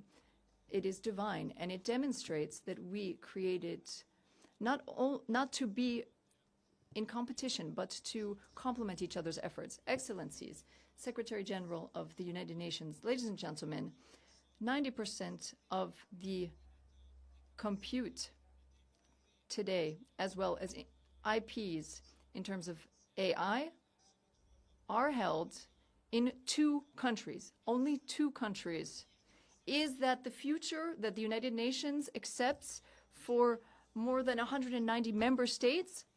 Today, the Kingdom of Saudi Arabia has instructions to, under the service of the leaders of our country, to be main partners to reduce this gap and to lead in collective action to make sure that the era of AI ensures inclusivity, joint action. We have combined these efforts. We've been working since the G20 summit with the first declaration which was made at the adoption of the OECD principles for safe AI. We made considerable efforts, investments to make sure that the next decade will allow us to reach 6 gigawatts over the next few years, whereas the entire world will need more than 80 gigawatts, just to keep that in mind. Saudi Arabia leads the list according to Bloomberg lists. We are educating young people, women. We're leading also in terms of AI centers. We're very proud of our partnership with the United Nations to have centers that study the ethical questions of AI. 10 years ago, this room decided to declare the internet as an essential necessity, and we have failed collectively. This year, if we fail to declare artificial intelligence as an existential necessity for the people, planet, and prosperity, the next generations will never forgive us, and this is why the Kingdom stands as your partner of choice for making this happen. Thank you.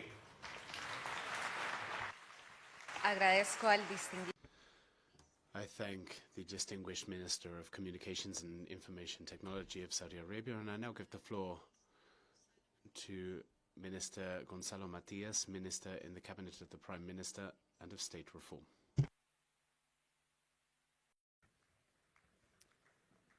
Dear co-chairs, ladies and gentlemen, When we discuss AI governance, we often ask how to regulate artificial intelligence. It is also important to reflect on how we govern its implementation. Because the real challenge is no longer whether AI will exist. The challenge is whether governments can deploy it responsibly and scale, and in ways that improve people's lives. Portugal has approved a national AI agenda that is not another strategy document. It is an implementation agenda. We are bringing AI into government itself, not as a future ambition, but as a practical tool to simplify licensing procedures, modernize public procurement, improve healthcare, and strengthen crisis response. This is why we call the agentic state, AI at the service of citizens, accelerating decisions and anticipating needs under responsible, ethical, and human-centric decisions. We are building digital twins of public administration so that governments can test policies before implementing them in the real world. Portugal is taking advantage of its unique geostrategic position and talent, renewable energy, and proximity to submarine cables to launch AI gigafactories. Renewable energy is key to assure sustainability. An example of that is the joint project with Spain to receive one of the European AI gigafactories, making the Iberian Peninsula a hub for AI sustainable production and digital sovereignty. And because language is also sovereignty, we launched Amalia, the first open LLM model built specifically for Portuguese culture. It is designed not only for government, but for citizens, researchers, and companies to build AI solutions in our own language, spoken by almost 300 million people. These are not isolated projects. They reflect the broader conviction. Governments should not simply regulate AI, they should become responsible adopters of AI.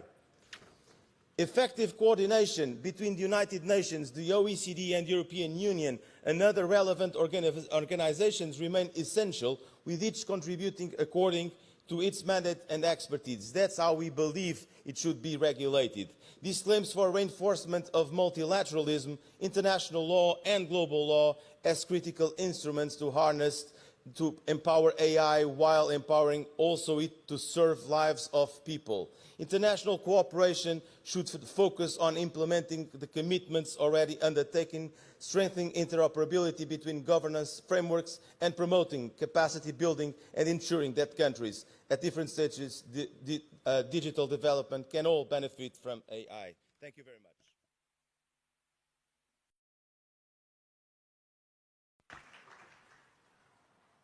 I thank His Excellency Gonzalo Matias, Minister of Cabinet of the Prime Minister and the State of Reform. Next speaker is His Excellency Mohammed bin Ali bin Mohammed Al Manai, Minister of Communications and Information Technology of Qatar. أصحاب المعالي والسعادة السادة المندوبين الكرام. Your Excellencies, ladies and gentlemen, delegates, may the peace and blessings of God be upon you.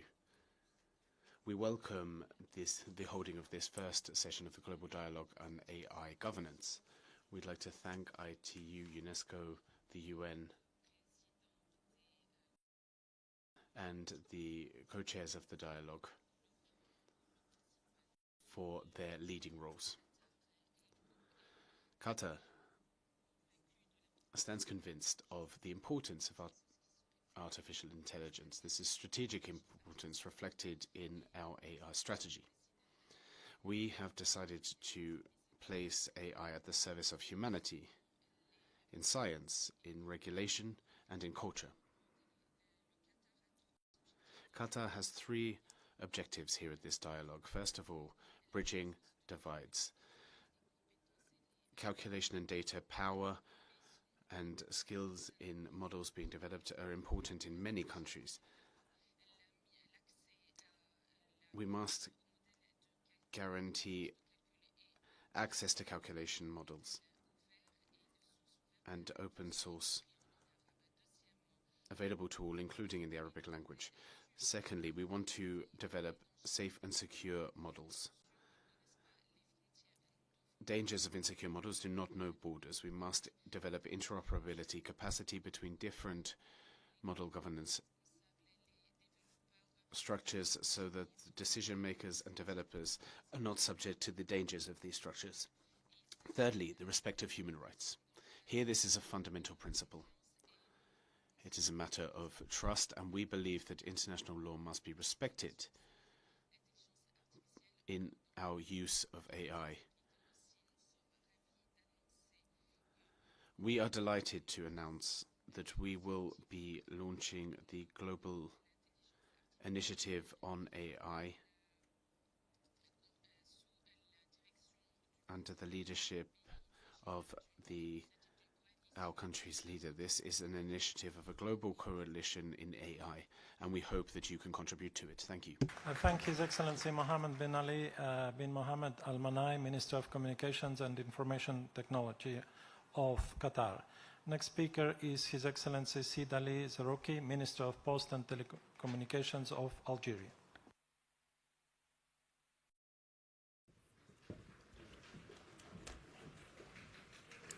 Mr. Secretary General of the United Nations, Madam PGA, Madam SG of the ITU, Excellencies, Algeria is honored to take the floor at this global dialogue on the AI governance under the UN auspice.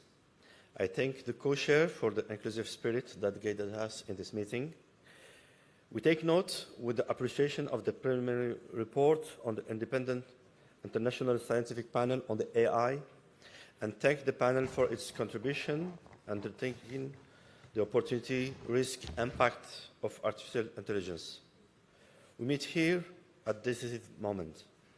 AI is no longer a technological subject. It's a matter of development, sovereignty, security, and human progress. For Algeria, AI governance must be shared internationally, responsibly, and anchored in a dialogue, inclusion, and legitimacy. AI carries two faces. It can support healthcare, education, agriculture, research, and development, but without inclusive governance, it can deepen inequality, increase dependency, amplify disinformation, and undermine rights.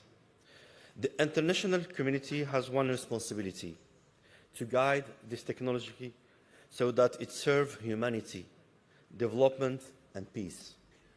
The current AI governance landscape reveals three concerns. First, the widening gap between countries as AI capacity remains concentrated among limited actors. Second, fragmentation of international effort, confirming the United Nations as the most legitimate and inclusive platform. Third, the limitation or limited practical impact of existing effort principles are necessary, but without mechanism and measurable progress, they are not sufficient. تجدد الجزائر تأكيد التزامها الراسخ ساهم في بلورة.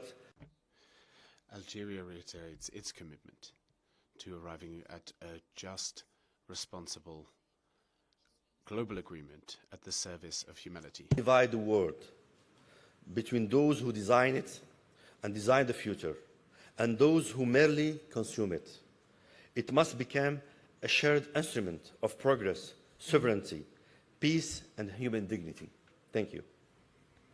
I thank His Excellency Sid Ali Zarouki, Minister of Post and Telecommunications of Algeria. Next speaker is His Excellency Omar Al-Olama, Minister of State for Artificial Intelligence, Digital Economy, and Remote Work Applications of the United Arab Emirates. Good afternoon, ladies and gentlemen. Thank you for the invitation. Your Excellencies, ladies and gentlemen, all protocol observed. I come from a country that made a name for itself in identifying potential and realizing it. That can be proven in sectors like logistics, where we started off as an ambitious country on the Arabian Gulf to a country that manages 80 ports around the world and 10% of global trade. The same can also be said about airlines and tourism and artificial intelligence. we realized the potential of artificial intelligence and appointed the first minister for artificial intelligence, as well as the first institution dedicated to higher education in AI. Today, the results are clear. The results are one of the leading countries in the world in the development of AI, having the infrastructure to shape the future of AI, and also being a country where AI diffusion ranks amongst the highest globally at 70%. We were first this year and amongst the top 3 in the previous years. For the first time in history, intelligence is no longer just human. And that specific change brings with it many questions. Questions on the description that is given to technology. There are descriptions that are given to people. People can be merciful or people can be tyrants. And that description is given because of decisions that people take. A good decision makes you a merciful human. A bad one makes you a tyrant. Technology today, with AI agents and AI more broadly, can take these decisions, and with it can bring upon itself these descriptions. And with this, there is a burden on all of us to try to shape technology to be merciful, to shape technology to support us, and to shape technology to avoid tyranny. History has taught us that to avoid tyranny, we need to try to work on 3 things, and I want to share that with you. The first is the separation of power. And with that, we want to ensure that the many have access to this technology and not just the few. The second, to avoid tyranny, we need to have decentralization. And that is why the UAE is investing in AI infrastructure around the world, in Africa and in South America as well. And the third is independent judiciary, to ensure that institutions like the UN can shape the future of AI and can be the custodians of where it takes us. In conclusion, ladies and gentlemen, we are the first generation that are going to set the rules for a generation that's going to shape the future of humanity. The decisions that we take today are not just decisions for ourselves and our generation, but for all generations that are to come. And our call is we shouldn't look at the future of technology with a pessimistic lens, but rather an optimistic one. Thank you. Agradecemos al ministro. We'd like to thank the Minister of State for AI from the UAE. And now we have the opportunity to welcome the Minister of Science, Innovation, Technology and Telecommunications of Costa Rica, Her Excellency Paula Bogantes Zamora. Buenas tardes. Good afternoon, Your Excellencies, distinguished delegates. Often we speak about ensuring that all benefit from AI, but access alone is not inclusion. We live in a world where some countries, a few countries, design AI, set its standards and capture its value, while other countries barely have access to imported systems. That is not an inclusive digital future. Latin America and the Caribbean bring together more than 660 million people, but have captured just 1% of global investment in AI. This disproportion reveals that our challenge is not simply of expanding adoption, but also of building decision-making capacity in AI, adopting models in our languages and institutions, producing and governing strategic data, assessing risks, developing our own solution, influencing on international standards, and retaining a fair share of the economic, systemic, and public value that these systems generate. Inclusive AI starts from meaningful connectivity. In 2025, 2.2 billion people remain disconnected throughout the world. Interoperability is essential, but it mustn't oblige all countries to adopt the same laws and institutions or the same regulatory models. Inclusion also requires shared capacity. No country should remain aside because they are not able to independently finance advanced computing, innovation laboratories, or specialized talent. Governments must also become market creators. Costa Rica believes that global governance on AI should not be measured by the quantity of principles that we publish, but rather the capacity we build, the inequalities we reduce, and the social values that we retain. AI will not, in the end, be justified by the sophistication of its algorithms, but rather by the impact that it has on people. The true measure of our success will not be to build ever smarter systems, but rather to guarantee that we never lose what makes us human: our dignity, our empathy, our freedom, and our responsibility to the coming generations. AI must help us to anticipate enforced displacements, to protect children, to identify and respond to human crises, and ensure we have sufficient infrastructure faced with cyber war. Because AI should not define the future of humanity, it should help humanity. Thank you very much, Minister. We now give the floor to the Minister for Digital Transformation and Civil Service of the Kingdom of Spain, His Excellency Oscar López Águeda. Querido Secretario General. Secretary General, distinguished colleagues, from Spain, we'd like to welcome the work from the scientific panel that we hosted just a few weeks ago in Madrid. We think excellent work was done there, which will set down historic precedents.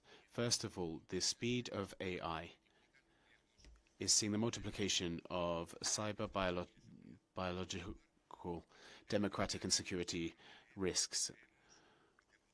What we are reading, what we are creating, what we are voting on feeds into AI. And this will be the greatest battle according to the panel. AI is not only a consumer good now, it is a basic foundational structure which is critical in the new global balance of power. The multiple benefits of AI could be undermined by their risks if we don't progress with our own capacities and immediate governance. Science is reminding all governments today that we have a very narrow window of opportunity. As we heard from the Secretary General of the United Nations, we have very little time to reorient the focus of AI toward interoperability, the discovery of vaccines, gender equality, the fight against climate change, and the reduction of inequalities between the North and the South. AI must be a majority tool, not an exclusive weapon. And governance requires independent evaluation mechanisms, shared standards, and coordination, of course.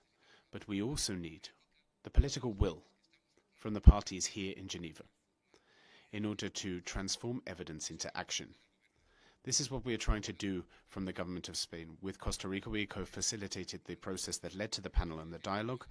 Under the Spanish presidency of the EU, we saw the adoption of the first comprehensive AI law, the EU AI regulation, that we just corrected and expanded in order to prohibit sexual deepfakes and also to protect minors.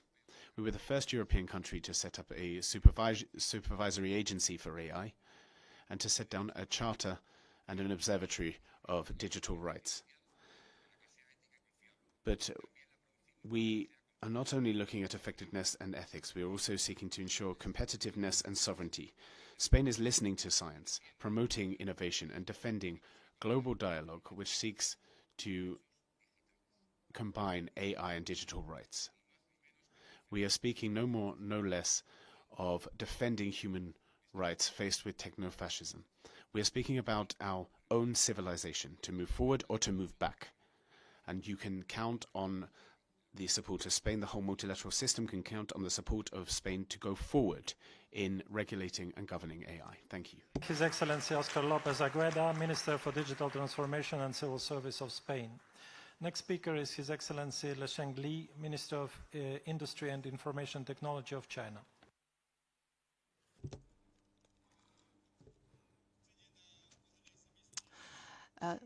Your Excellencies, President Ms. Baerbock, UNSG, Mr. Guterres, co-chairs, heads of states and international organizations, colleagues, AI governance concerns the future of humanity and is a shared task of all countries.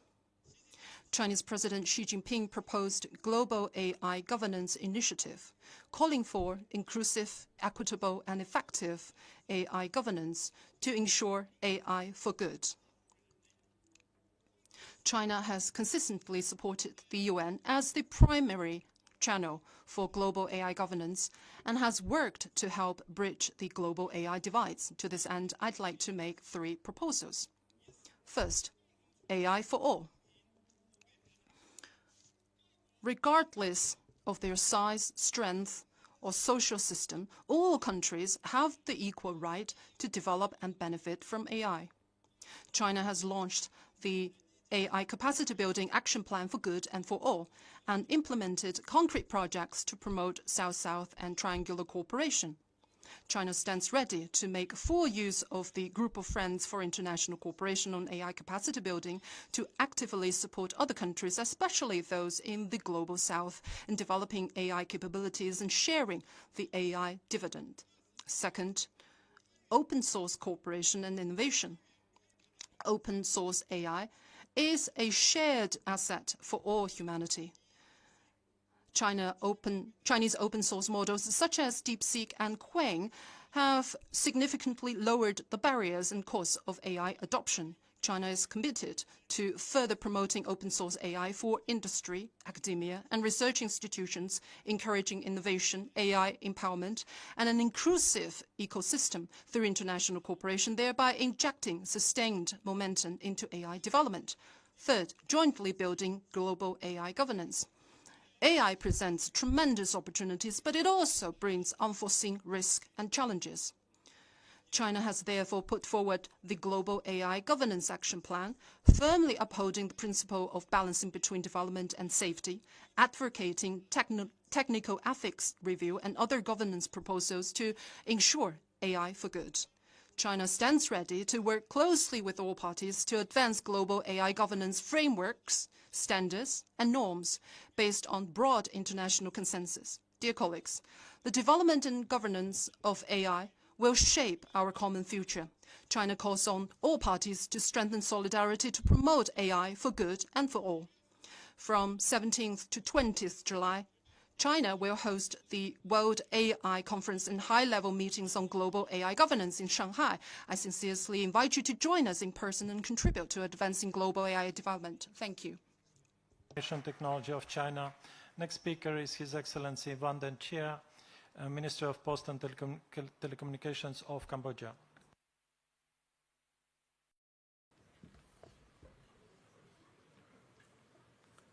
Excellency, ladies and gentlemen, Cambodia views today's dialogue with a clear conviction.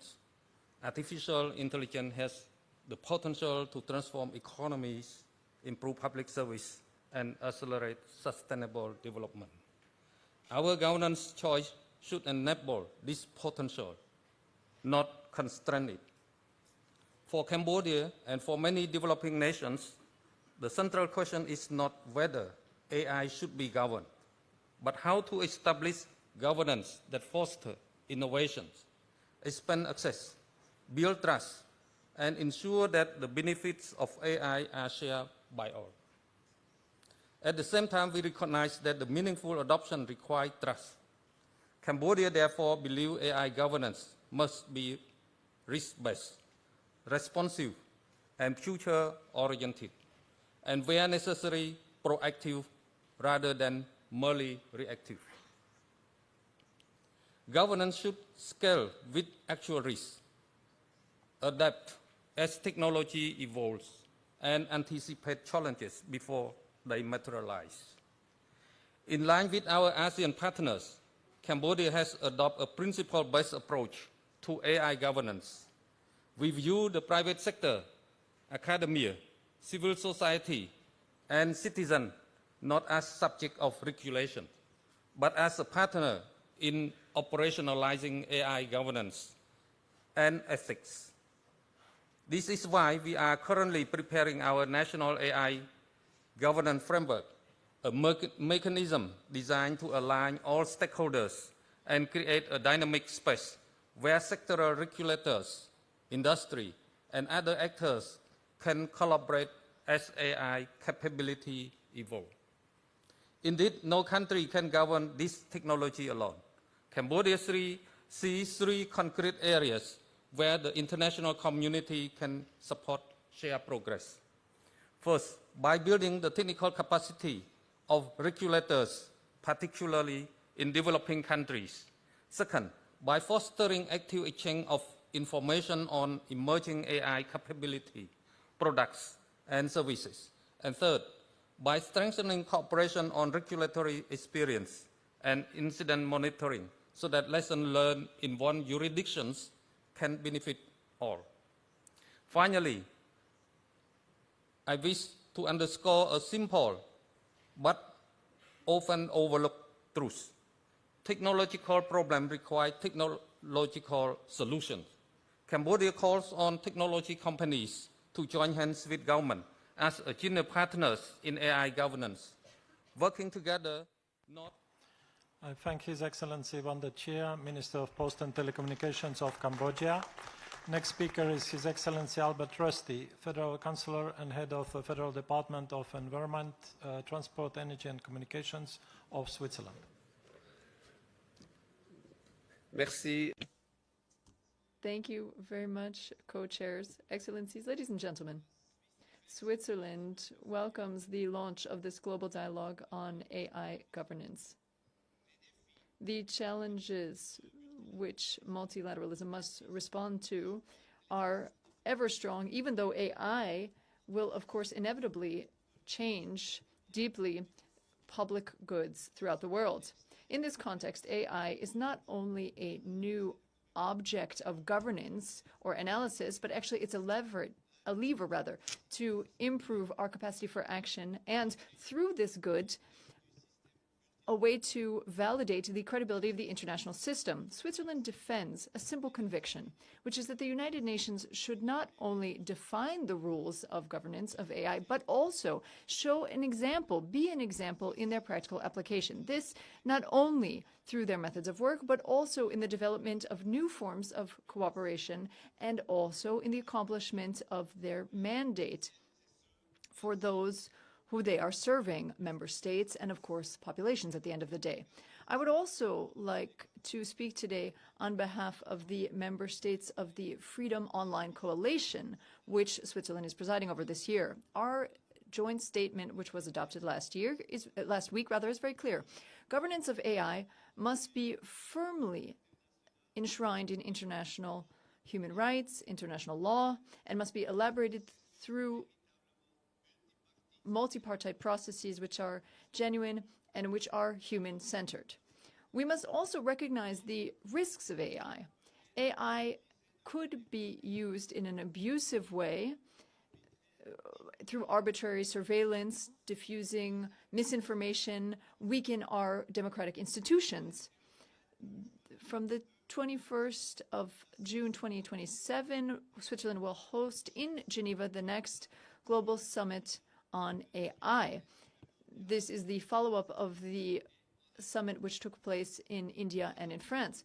You are, of course, most welcome to join this summit.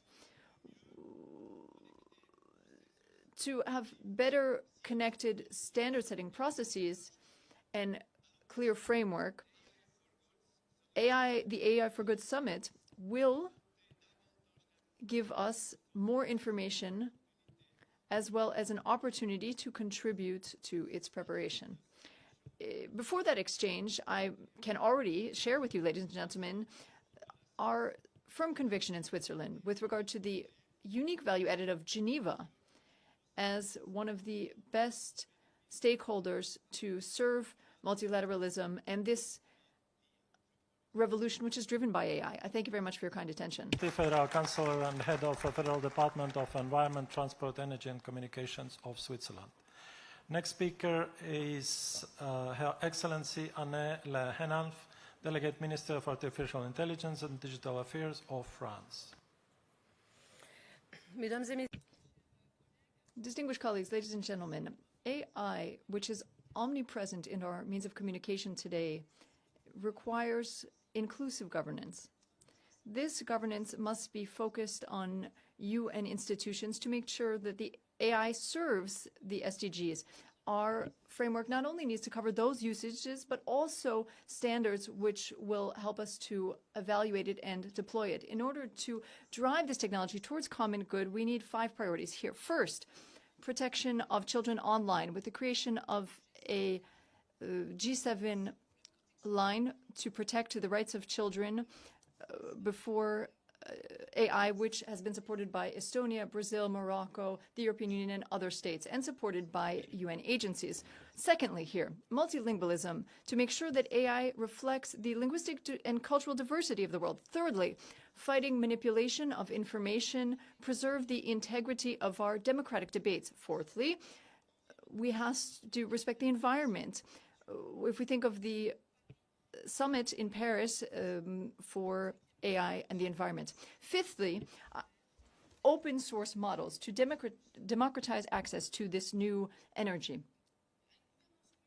Common governance needs to allow the freedom of markets, of course, but also allow sovereignty to respect human rights and safe, interoperable, reliable AI.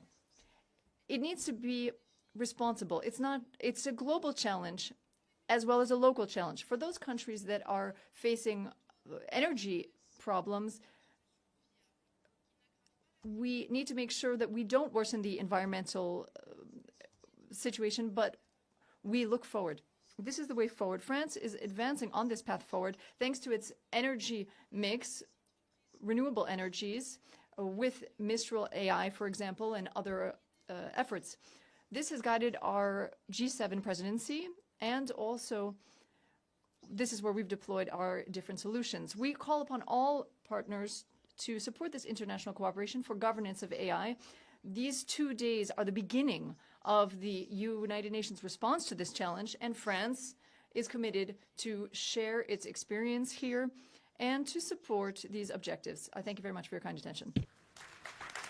I thank Your Excellency Anne Lehenan, Delegate Minister for Artificial Intelligence and Digital Affairs of France. Next speaker is His Excellency David Here, Minister of Communications and Innovation of Botswana. Thank you very much, Your Excellencies, distinguished delegates, ladies and gentlemen, good afternoon. Botswana welcomes the convening of this inaugural Global Dialogue on AI.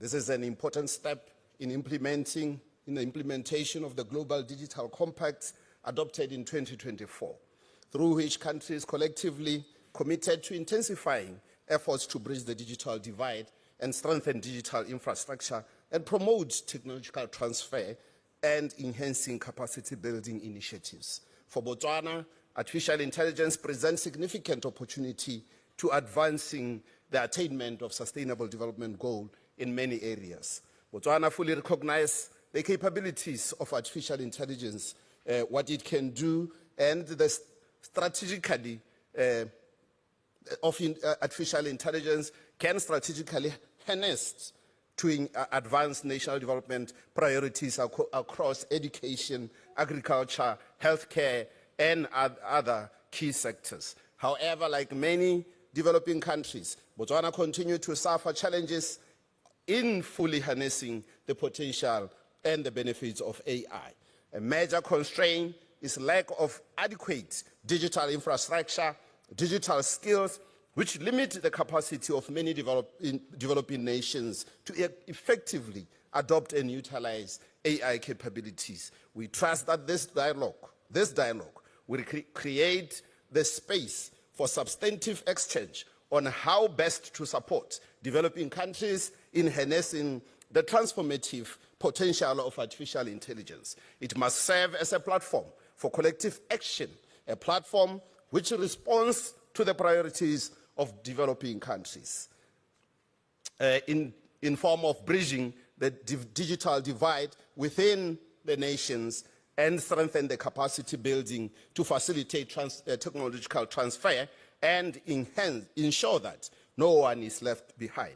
It is imperative that we ensure that ethical considerations are fully integrated to uphold the protection of human rights and respect for the principle of international law. In this regard, establishing and effectively implementing appropriate safeguards and regulatory framework is essential. Botswana emphasizes that the deliberation of this dialogue should yield practical solutions and actionable recommendations to ensure that it effectively fulfills the objective and purpose for which it was convened for. As I conclude, allow me to reaffirm Botswana's commitments to constructive engagement throughout this dialogue. I thank you very much. David Here, Minister of Communications and Innovation of Botswana. Next speaker is His Excellency Sherzod Shermatov, Minister of Digital Technologies of Uzbekistan. Dear participants of today's important dialogue, United Nations serves as an important global institution which is helping the overall global humanity to grow. Together we have approved sustainable development goals which include decreasing of poverty, removing of hunger, improving the quality of education and quality of healthcare. And I think that AI should serve for these purposes so that we together as a global community try to focus on the human development and human improvement. And in Uzbekistan, under the leadership of His Excellency President Mirziyoyev, Uzbekistan is becoming one of the fastest growing economies in the world, where we are striving to achieve those global goals, and we are among the leading countries in terms of decreasing the poverty, in terms of decreasing the hunger, as well as improving the quality of education, as well as in healthcare. And we focus on implementing AI in achieving those goals. We are heavily investing into improving of education because the human capital is the most important capital Uzbekistan has.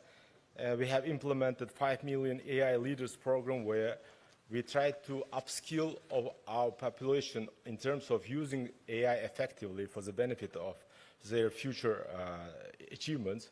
And also we create conditions for AI companies to develop in Uzbekistan so that they can harness the green energy, which Uzbekistan is leading in terms of moving towards the green energy, so that Uzbekistan is welcoming international organizations, the companies, to invest for green AI data centers. And of course, for Uzbekistan, we try to focus more on human development, and we think that the future AI governance should be focused on those important principles like the inclusiveness. All the countries, including the developing countries, should take part in the AI development agenda. And of course, the open source is important, and we could share the open source models which are really helping the humanity in terms of improving the education, improving of the healthcare. And the trust is also important. And I think that if we work together and if we use these global institutions effectively, together we can really achieve the development of AI for the benefit of human people, humanity as a general. And Uzbekistan is ready to be part of this important movement. Thank you all. I thank His Excellency Sherzod Shermatov, Minister of Digital Technologies of Uzbekistan. Next speaker is His Excellency William Gitao, Cabinet Secretary for Information, Communications and the Digital Economy of Kenya. Thank you, Your Excellencies, distinguished delegates. I have the honor of speaking on behalf of the people of Kenya and the President of the Republic of Kenya, Dr. William Samoei Ruto. We thank the General Assembly for establishing this global dialogue, the Secretary General for convening an inclusive and diverse independent international scientific panel on AI. Our approach in this dialogue is practical. AI must expand opportunity and prosperity for all countries and must not deepen existing divides. That is the best way we apply to questions of inclusion, rights, risks, and interoperability. For many developing countries, the divide is felt in compute, data, and language. Compute power remains concentrated in a few countries, while many AI systems do not reflect African languages, data, or context. If this pattern continues, countries in the global south will remain consumers of technologies that they did not shape, while bearing risks and harms they did not create. This is why Kenya supports cooperation that moves from principle to implementation.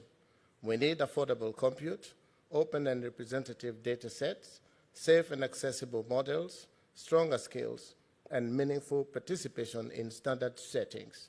And we need fair financing for the regional infrastructure, research, capacity, and public institutions that must govern and deploy AI safely, especially where it is used in public services and in decisions that affect people's rights. At home, our National AI Strategy 2530 builds on what already works at scale. The e-Citizen platform now offers 22,000 government services to 13 million Kenyans. This year, we launched a government interoperability framework which connects public systems through a secure, trusted infrastructure. That experience clarifies our view that interoperability is not uniformity, but rather common baseline for safety. We are also investing in Kenya. Kenya is rolling the new UNESCO and Oxford course on AI government, with the goal of training 20,000 public officers by 2027. We are one of 5 countries piloting AI and robotics education in schools, in partnership with the ITU. In our view, this global dialogue should serve as a culmination of national, regional, and international conversation on AI, including the Internet Governance Forum, the AI Action Summits, standards dialogues, the African Union, and other regional processes. As a convergence, I thank the Cabinet Secretary for Information, Communication and Digital Economy of Kenya. Y damos ahora la bienvenida.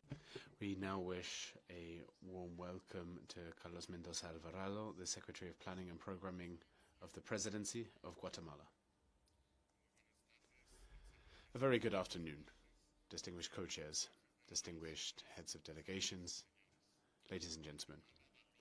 Guatemala values the launch of this global dialogue on AI governance as an opportunity to ensure that this technological transformation is oriented toward the welfare of all people rather than the deepening of already existing inequalities. As a developing country, we consider that artificial intelligence governance should combine ethical principles, human rights, scientific evidence that is independently verified, effective international cooperation, and concrete resources in order to bridge existing divides. Discussing risks and standards is not enough. We must also speak about capacity, connectivity, high-quality public data, digital infrastructure, AI literacy,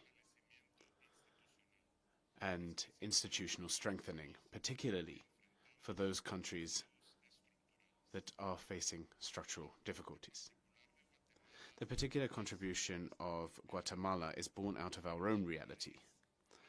We are a pluricultural, multilingual, and multi-ethnic country.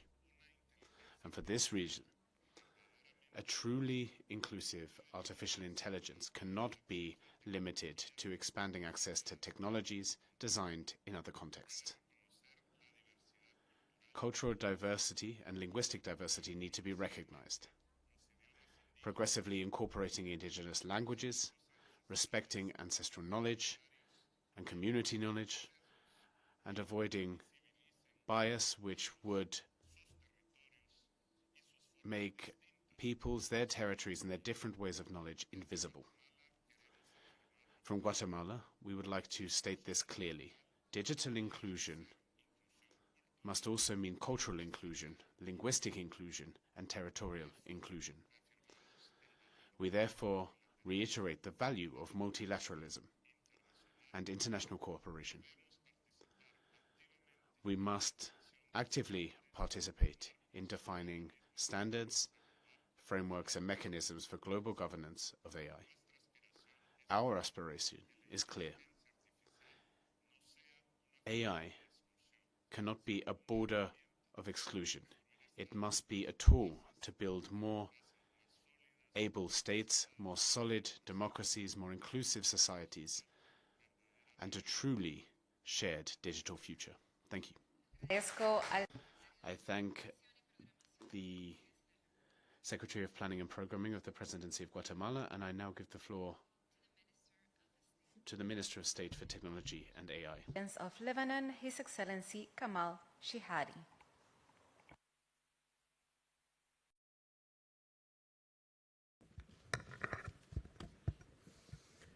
أصحاب المعالي والسعادة السيدات Your Excellencies, ladies and gentlemen, dear colleagues, today I'd like to extend the greetings of Lebanon. A long time ago, our ancestors, the Phoenicians, looked to the sea and used the sea not as an obstacle, but they saw it as a bridge between civilizations that allowed the Phoenicians to exchange goods, cultures, and that exchange today has become our heritage, which is still in the minds of our people. And some concern to a future that holds the promise and the challenge of AI. Lebanon has known wars, crises, uncertainty, displacement, and loss. We've seen institutions destroyed and generations of young people forced to look beyond our shores for opportunity and safety. But Lebanon's story has always been, and still is, a story of renewal, rebuilding, and rejuvenation. To prepare Lebanon for the AI era, we are investing in NUMU, a national digital and AI capacity building program. This is a human-centric effort to expand access to digital and AI skills across the country. We have also revised the school curriculum to include in it responsible AI. We're building networks with the Lebanese abroad, the expatriates, our Lebanese diaspora, so they continue to mentor Lebanese youth who are innovating and open doors for them internationally. We're building the digital foundations of a modern state so institutions can move from paper to digital, from fragmentation to coordination, from delay to delivery. We are focusing on governance readiness, cyber readiness, and data readiness. We're also promoting homegrown innovation, and we're developing our digital and AI sovereignty, not as isolation, but as capability and choice, the ability to understand the technologies we adopt, govern the data we generate, secure the systems we depend on, and shape AI in line with our values. We know that no country's AI future can be built within its own borders. Neither can one country alone fight off the nefarious effect of AI models gone wild. We need standards that can be implemented. We need safeguards that protect people without freezing innovation. Lebanon is ready for a purposeful dialogue. We bring the courage of those who've crossed uncharted seas, the resilience of those who have weathered storms, and the resolve to navigate a future shaped by AI. Thank you. I thank the Minister of State for Technology and AI of Lebanon, and now I give the floor to the Minister of Communication and Information Technology of the United Republic of Tanzania, Her Excellency Angela Kairuki. Excellencies, distinguished delegates, I have the honor of delivering these remarks on behalf of Her Excellency, the President of the United Republic of Tanzania, Dr. Samia Suluhu Hassan. Excellencies, distinguished delegates, artificial intelligence is reshaping our world at a very extraordinary speed. The central question that we need to address is not whether AI will transform our society, but how we ensure that this transformation is inclusive, interoperable, but also beneficial for all our citizens. Our national and regional experiences show that AI governance must be rooted in human-centered principles, strong digital foundations, but also cooperation across borders. Tanzania views artificial intelligence as a strategic enabler for achieving the aspirations of the Tanzania Development Vision 2050, but also our national digital economic strategic framework, and it also presents significant opportunities to transform our key sectors including agriculture, healthcare, education, financial services, but also public administration. Tanzania is also advancing a people-centered digital transformation, agenda that places responsible AI at its core. And in this regard, several initiatives have been implemented, including developing governance frameworks, including strengthening our data governance, privacy, and cybersecurity, so that we can build trust but also protect our citizens. But furthermore, we have developed our national guidelines for AI in education, but also the national AI policy framework for health sector, and many more. We have also expanded our national ICT broadband backbone, but also developed our national data infrastructure, DPI, so that we can ensure AI can scale equitably across various sectors. At the regional level, Tanzania works very closely with ITU, with African Union, with ATU, with EAC, SADC, and other partners. We're doing all this to ensure that the AI systems can operate seamlessly across borders, supporting trade, mobility, but also to share development goals, while also respecting privacy, security, and national sovereignty. To conclude, developing countries must have an equal voice in shaping global AI policies, standards, and governance framework. Therefore, Tanzania calls for enhanced international cooperation in capacity building, technological transfer, research partnerships, innovation ecosystems, but also investment in digital infrastructure to ensure that all countries can participate meaningfully in global AI ecosystem. I thank you very much for your kind attention.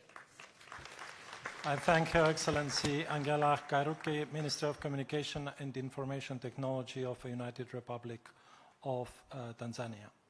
We have heard the last speaker for this morning session.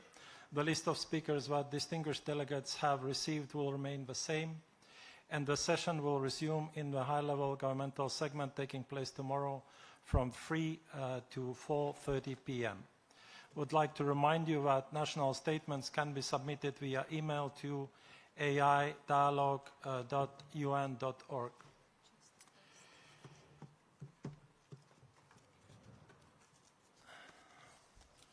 We now move to the high-level multi-stakeholder plenary segment.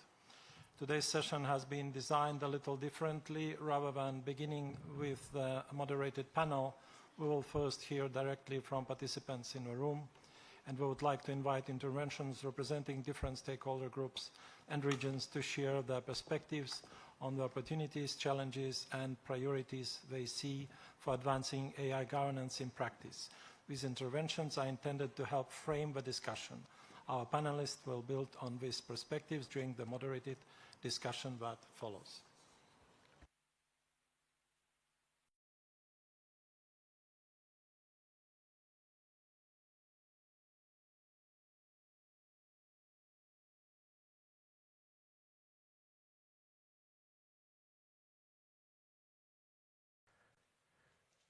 Your Excellencies, distinguished participants, ladies and gentlemen, the next session will be extended by 15 minutes and finish with a hard stop at 13:45.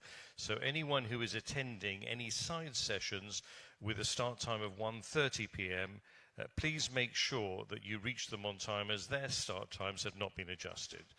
At the end of this segment, the plenary room will be reconfigured, so we kindly ask you that as soon as the segment is over, without stepping on anyone's toes and remembering to take all your belongings with you, you vacate the room as swiftly as possible. I will say that again, as swiftly as possible at the end of this segment.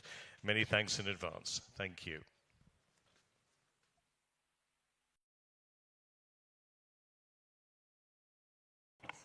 Thank you. So just some housekeeping.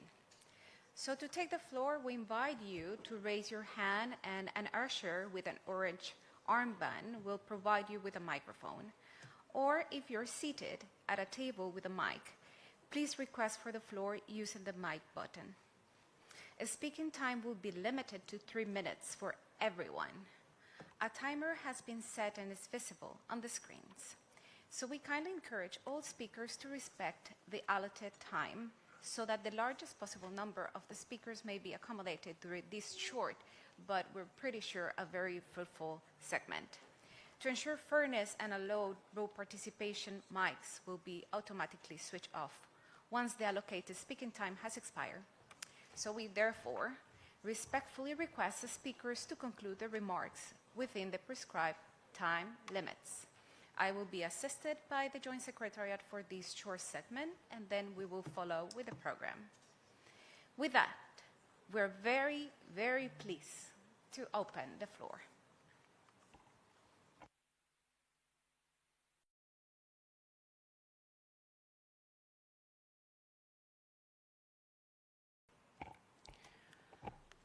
Joint Secretariat and those in charge of AV, can we request the House lights come on, please, so that the Joint Secretary may assist the co-chairs? We will need the House lights on, please. AV, can you control the lights? We have... Yes, please, go ahead. We'll need a microphone this side, please. There. Yes, it's okay, there. please.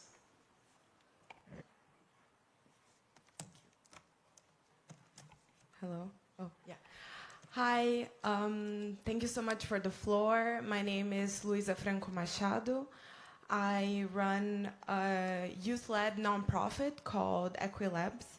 And I wanted to take the floor because I realized that safeguarding young people has become the dominant language in AI governance spaces, including this one. We debate age verification, we debate age-appropriate AI, restrictions on access to social media and platforms. Much less common, however, is a genuine effort to understand how young people actually experience these technologies, how we feel about AI, and what kind of governance we're asking for and need to be part of creating. I wanted to ask so I can understand who's part of this space. If you're 30 years old or younger, can you stand up?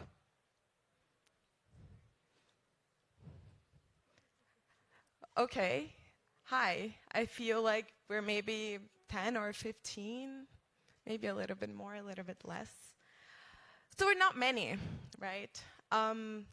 Even if everybody tells us that we are the future of technology and the policies that you are debating are made for us.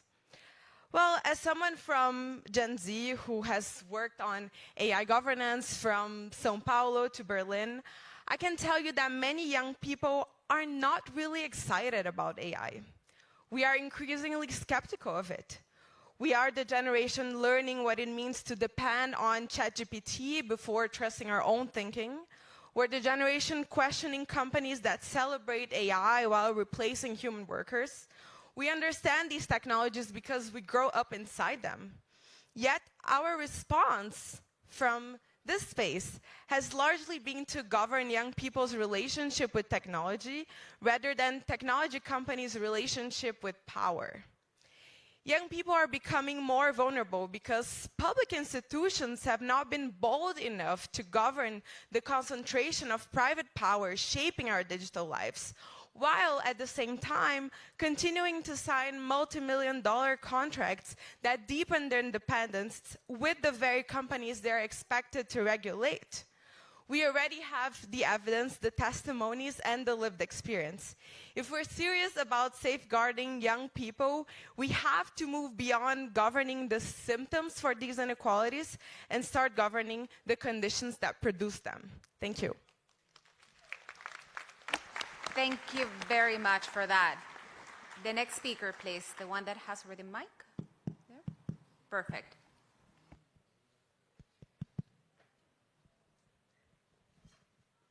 Yes, please go ahead. Thank you very much. Good afternoon, everyone. My name is András Szerényi. I'm from the Global Cities Hub, an organization connecting local governments in the work of international organizations.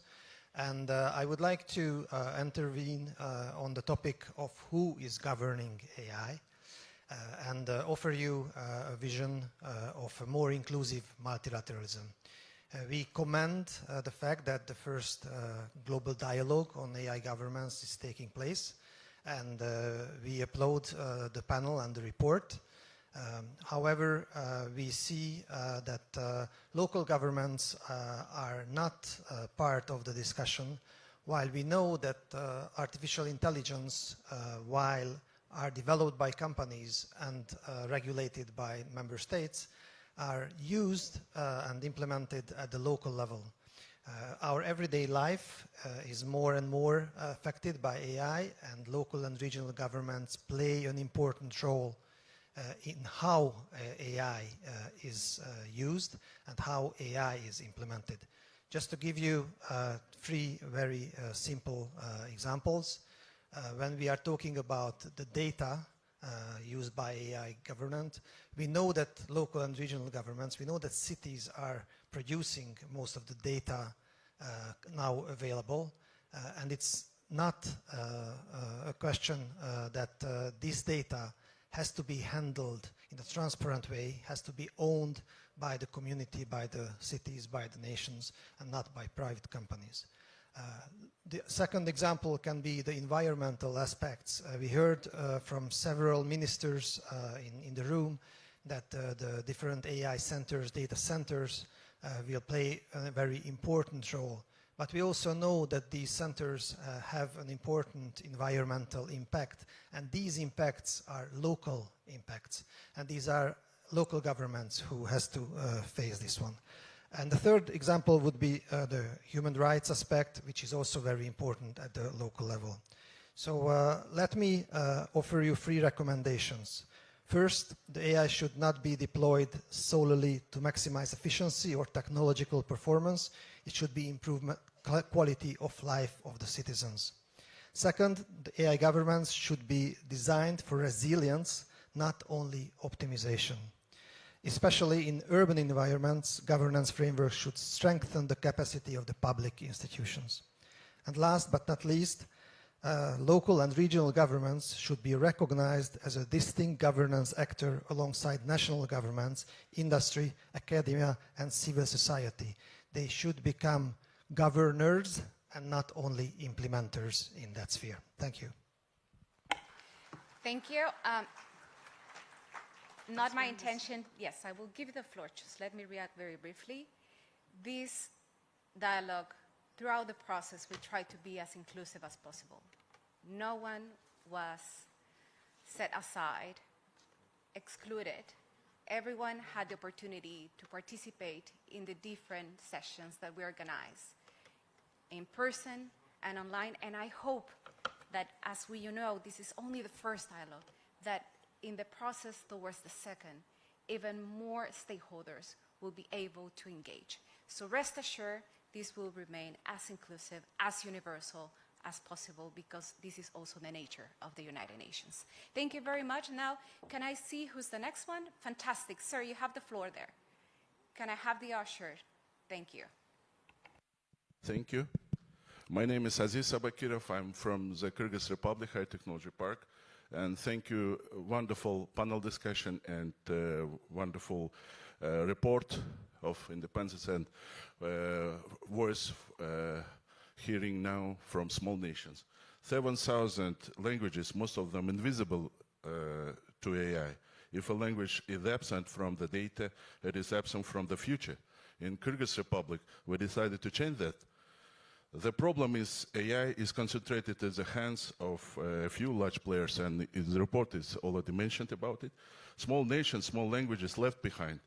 Our answer, Kani TTS, an open source TTS model, 4 million parameters, runs on a standard laptop, trained in just 6 hours of 8 GPUs. Already supports 15 plus languages, Kyrgyz, Arabic. We released the full pre-training code. Any team can adapt it for their own languages. The model is already training on Hugging Face. This is not just a model, it is proof that world-class AI can be built in Bishkek, Kyrgyz Republic, Cairo, Santo Domingo. Building on this, we are launching SNAP, Small Nations AI Powerhouses, an open global alliance where small nations pool data, infrastructure, and expertise. In the AI revolution, the size of your country doesn't matter. What matters is equality, unique data, and the will to collaborate. If you work in language technology, open data, or AI policy, let's connect. The greatest breakthrough of the AI era is not AI itself. It is humanity's ability to collaborate at a scale the world has never seen before. Join SNAP, small nation AI powerhouses. Thank you. Thank you very much for that. Now, can I have the author? Where is the next one? Fantastic. Go ahead. Son, go ahead. Good afternoon. Thank you for the amazing event today. My name is Kamlesh Laradi, and I am an expert in business and technology transformation, and I've advised companies for close to 30 years in this space. And I specialize as well in cognitive governance for AI use in enterprises. Now, my team and I have conducted a neuroscience-based study in a Swiss company recently where we measured the brain activity of people as they completed cognitive tasks in the workplace with and without AI. And some of the findings were incredibly revealing for us. For example, familiarity bias, where we saw over 500% increase in familiarity with AI output. What this means is as LLMs are engineered and designed to appear competent as well as credible in terms of the output that they produce, people tend to trust those outputs more, and hence their vigilance and scrutiny of the outputs tends to reduce significantly. Also, with increase of AI literacy, we found that the likelihood of vigilance and governance over the AI output also reduces, and attention drift tends to occur as people start to use AI systems more. They do tend to trust the systems, and their attention reduces in terms of being aware of some of the mistakes or whether the output is credible. And this often happens without people actually being aware of it. So it appears in the brain data that we tracked. So I appreciate the conversations that have occurred today and all the presentations on the various panels around what has been looked at in terms of AI governance. And there's been a lot of focus around technical governance, human governance, administrative process, as well as the risks and impact on society and enterprises, as well as industry. But cognitive governance is a crucial element as well for AI in terms of governance. And this should be an aspect or a layer that needs to be looked at by the panel. And I feel that there is, at the moment, I have developed a cognitive governance framework for enterprises, but it should be an element that is developed at a broader level within an organization like this or within a panel like this, where it could be applied broadly across industries and regions. And there should be a level of urgency for how this is developed, because if we are relying on individuals, users, and people to be that last mile governance layer for AI application, the fact that artificial intelligence does shift the way humans think, make decisions. Thank you very much for that. And thank you so much for the interest of everyone. It's really, really encouraging that conversation. That gentleman there, he will have the mic, and I'm sorry that we cannot accommodate more, because we have also the panel, as you remember, and with that is the last activity of today. So please, sir, go ahead. Thank you. Flo Albu from the Children's Investment Fund Foundation. The report is right that access to AI does not produce equal benefit. I'd push on one word of it, which is ownership. When a health ministry in a low-income country runs a nutrition or diagnostics model, questions are who owns that model, who owns the data that it has learned from, and who can still run it when the grant that funded that has ended in a couple of years. If the answer is a foreign model on a foreign cloud, then what we have funded is access, not capability. And my question to the panel is what obligations, if any, should sit on funders and vendors to make these systems locally owned and still running in 10 years rather than just for the duration of the project? Thank you. Thank you very much for all the participants for those really thoughtful interventions. Many, many thanks. And again, sorry we cannot accommodate more.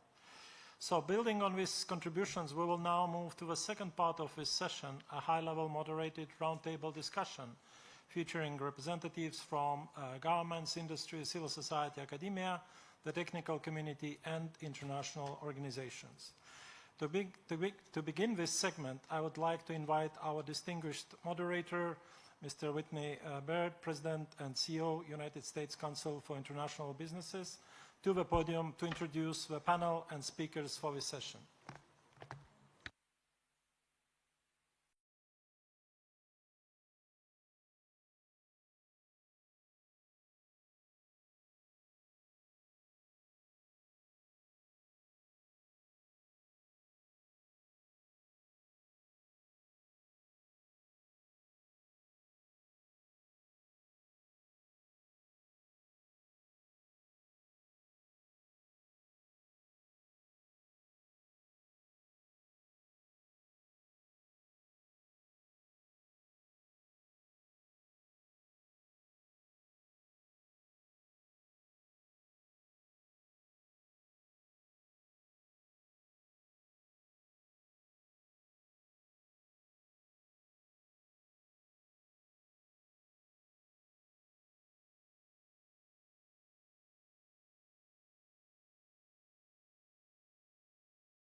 Excellencies, ladies and gentlemen, we will now move on to the last session before lunch. And as you've heard, it's moderated by the President and CEO of the United States Council for International Business, USCIB, Whitney Baird. Whitney Baird, thank you. The floor is yours.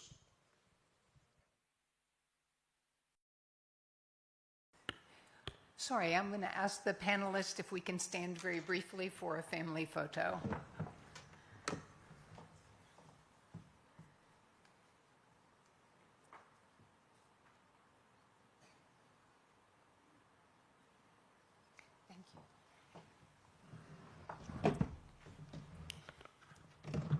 Thank you for the kind and warm introduction. I'd like to introduce the U.S. Council for International Business as a voice of U.S. business in the international arena. And our member companies provide solutions, innovations, and investments that are indispensable to responding to global challenges. I'm very excited to be here to moderate the multi-stakeholder session of the inaugural UN Global Dialogue on AI Governance. I have really appreciated hearing from states and from civil society today. I think what is so clear with the promise and risks of AI development and AI implementation is that everyone who has a stake in the process needs to be at the table. And with that, I'm really delighted to have the opportunity to be joined by an exceptional panel of experts. And if I can introduce them one by one. The first is His Excellency Bosun Tijani, the Minister of Communications, Innovation, and Digital Economy from Nigeria. Minister Tijani.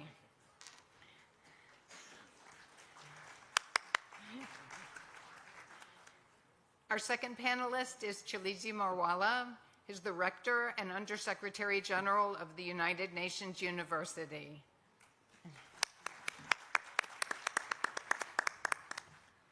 Our third panelist is Kate Khaled, who is the founder and CEO of Amini AI.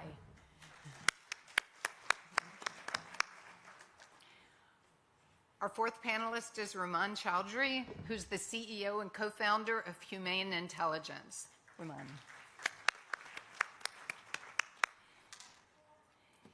And our fifth is Yi Zhang, who is the Wu Yuzhang Professor at the Gaoling School of AI at the Renmin University of China. Welcome, Professor. I'm going to ask each of our panelists a question, and I have asked them. I recognize that we are a bit over time and have a hard stop, so we'll ask each to have their remarks go no more than 3 minutes. Mr. Minister, let me start with you.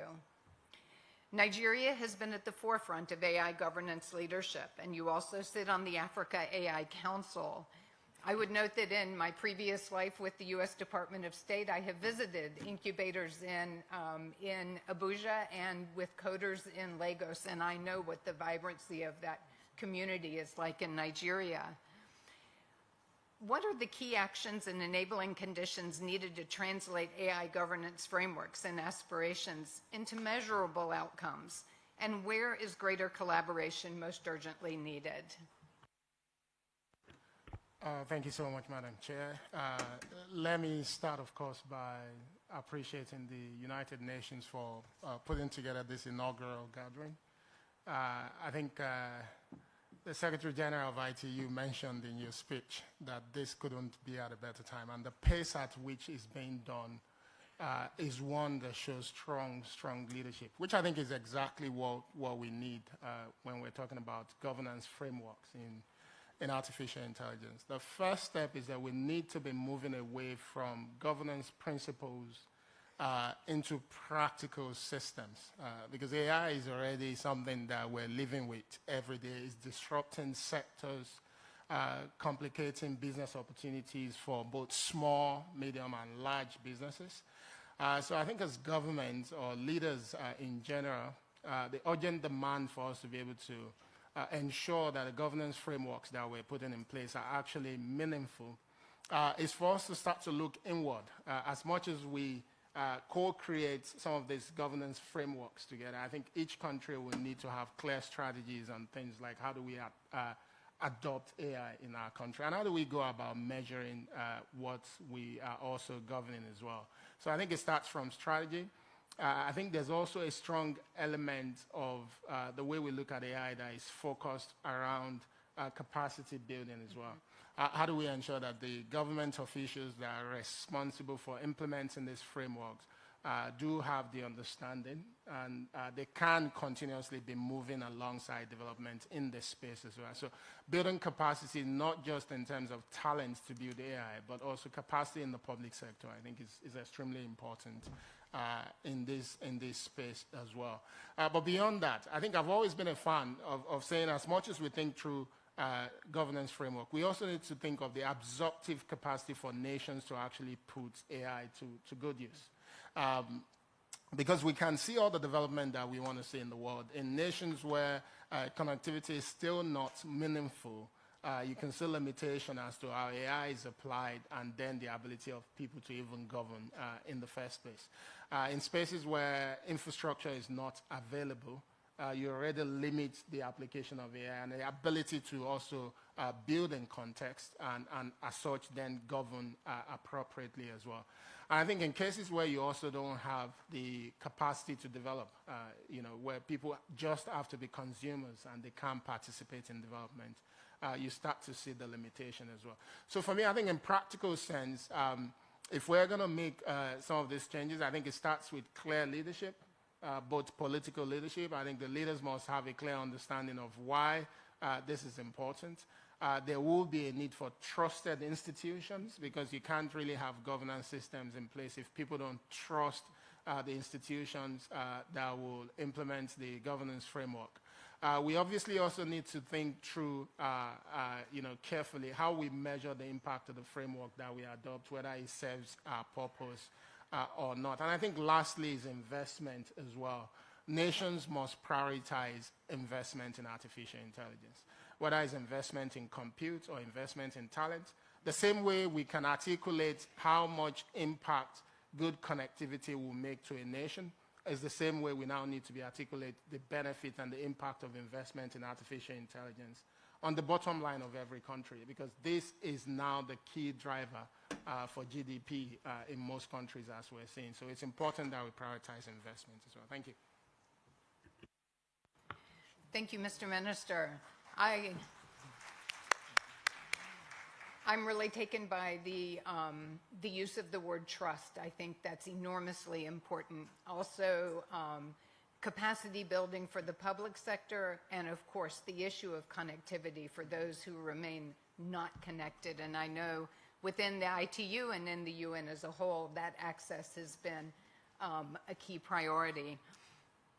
So, Professor Marwala, you've worked across government, academia, and now the United Nations system. Looking globally, where do you see the biggest disconnect between AI governance discussions and implementation? And what role should universities, scientific institutions, and international organizations play in helping countries build the knowledge, capacity, and institutions needed to govern AI effectively? No, thank you very much for joining this very distinguished panel. Where I see the biggest disconnect is what, and I will borrow from the financial world, is what I call AI governance arbitrage. You have governance models that are happening at the international level. You have governance models that are emerging from industry. You have governance models that are emerging from all our member states. And they are not coordinated.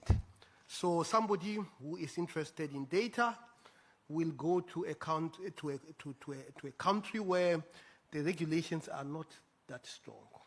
And the same goes for compute capability. So we need to find a mechanism in which we can be able to harmonize all this. I think the thing that we need to do is really to educate.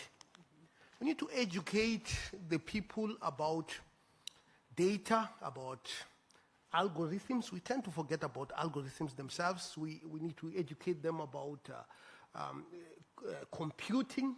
We need to educate them about how AI can actually be applied and all the applications. And to be able to do that, we have to reassert the values that should underpin the governance models. And for us in the UN, we say the values emanate from the Declaration of Human Rights and the UN Charter. We also need to change the behavior of people, and I'm not talking about social engineering here, and I'm not even talking about behavioral psychology, but we need to change them, and I think we change them through education.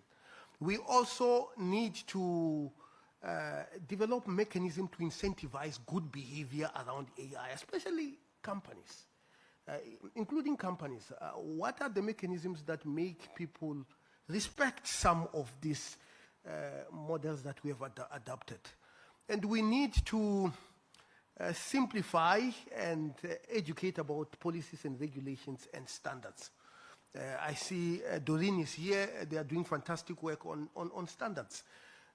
But are we taking these standards to the classrooms so that when people are learning about the designs of these things, they have the standards perspective?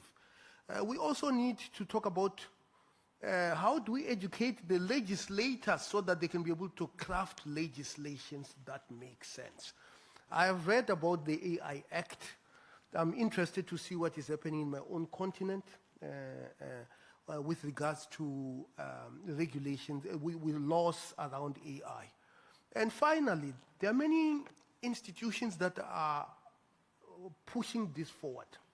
The ITU is one of them. Some of this, the United Nations system is another one. And you have all these institutions. I think we need to be able to bring them together at the working level.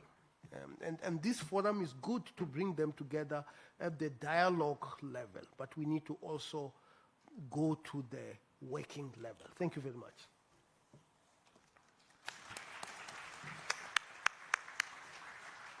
Thank you very much, Professor. I'm really taken by your use of the term arbitrage, because I think seriously, when you have fragmented and sometimes discoordinated governance mechanisms, it both decreases trust among users, but it also increased costs for practitioners and builders, companies and others.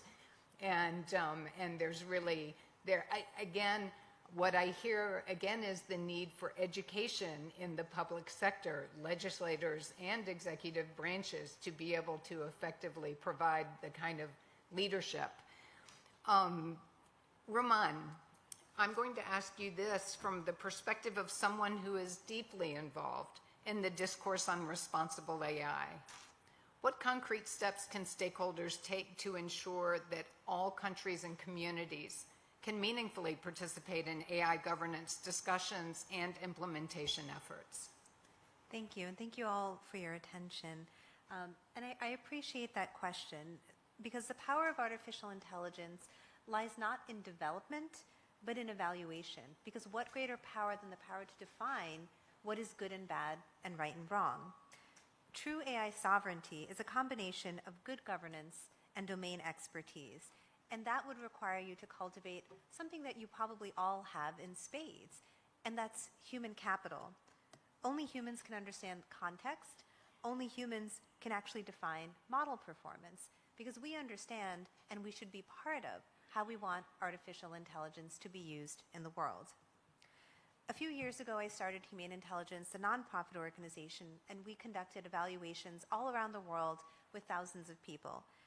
Today, what I'm working on is Humane Intelligence Public Benefit Corporation, which builds out infrastructure to enable better evaluations. A few years ago, the question was, how can people get involved? Today, the question is, how can that involvement scale?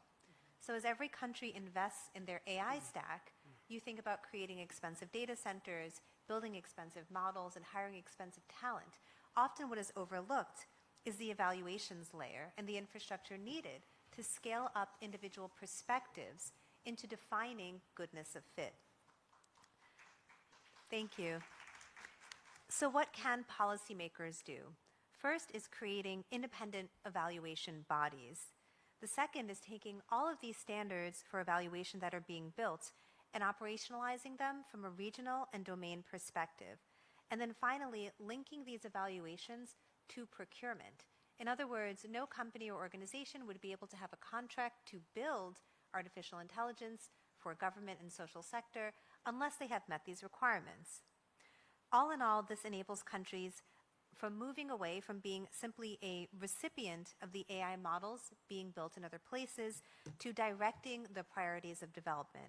And in doing so, it shifts the power dynamic away from a few hegemonic entities and more into the hands of regular people whose lives are impacted by the technology. Thank you.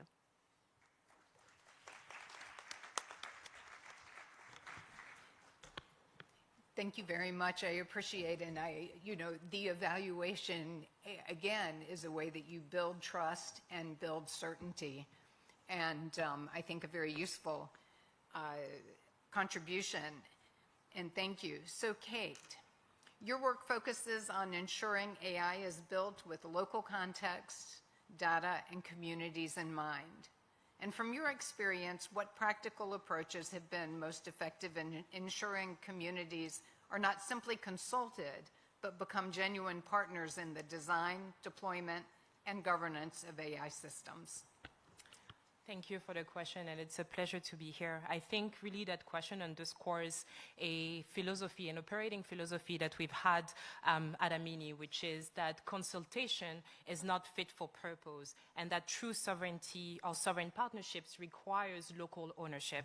And I'll give you an example of how, through our work with governments across the Global South, we're able to achieve things this through three very concrete things, using as an anchor our work with the government of Barbados. The first is that critical data has to stay in country. In Barbados, we digitize millions of government records, every bilateral agreements, every cabinet papers dating back 2018.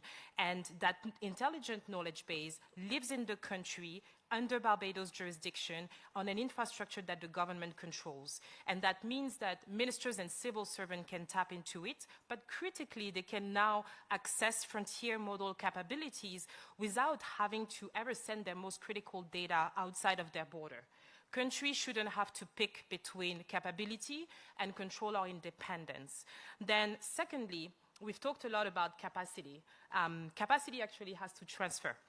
And every contract that we sign with a government, we make sure that a transfer obligation is built in. And we're not talking about a help desk or customer service. We're actually talking about a team in country which is training data stewards within government, but also engineers on specific pillar of operation so that they can take care of the systems. And we usually do this over the transfer over 2 to 3 years. And when a team is ready to own a function completely, Amini hands over the systems entirely. And the goal is for our role to narrow over time, and that for us, that sustainability for us is actually our true measure of success.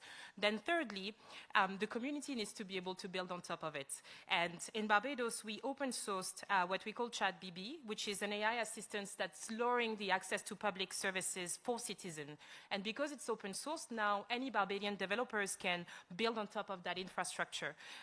We're running training programs for local youth and data scientists. They can now not just use the system, but also contribute and add services, create new applications on top of it, which is bringing more and more of the local context into the system, and in turn generating economic value locally. And for me, that's the deeper point, because the most effective approach is not bringing solutions and expecting them to work. It's actually bringing communities at the design stage, and before every single line of code is returned or deployed, so that they can define the problem with you, they can define their use cases, their edge cases, and bring their lived experience and their local context in. And that's the difference between a community that has shaped what gets built. They don't just own the system, they're actually extending it.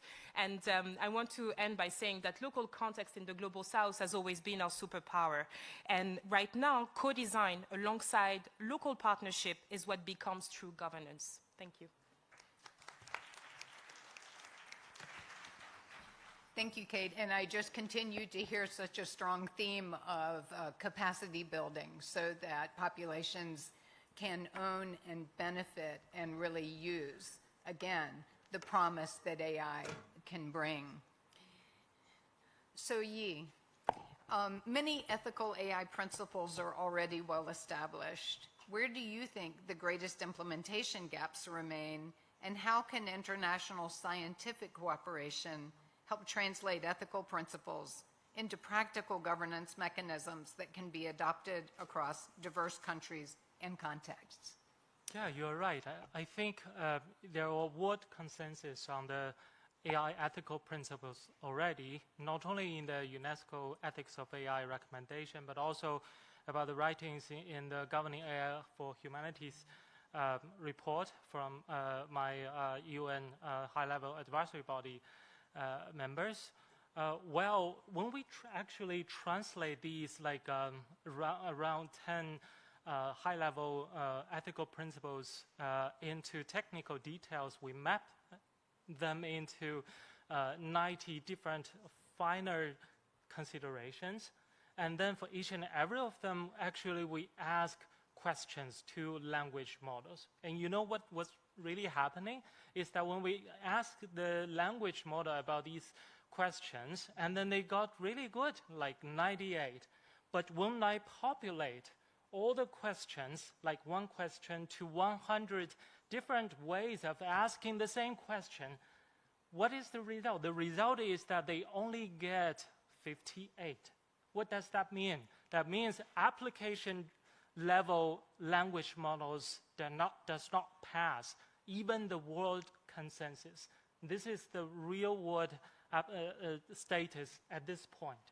Not only about ethics, let me also talk about safety. When we test, the common safety concerns, the best one get like for adversarial attack, so that to find the safety loopholes, they get like 60% of the time they will be attacked.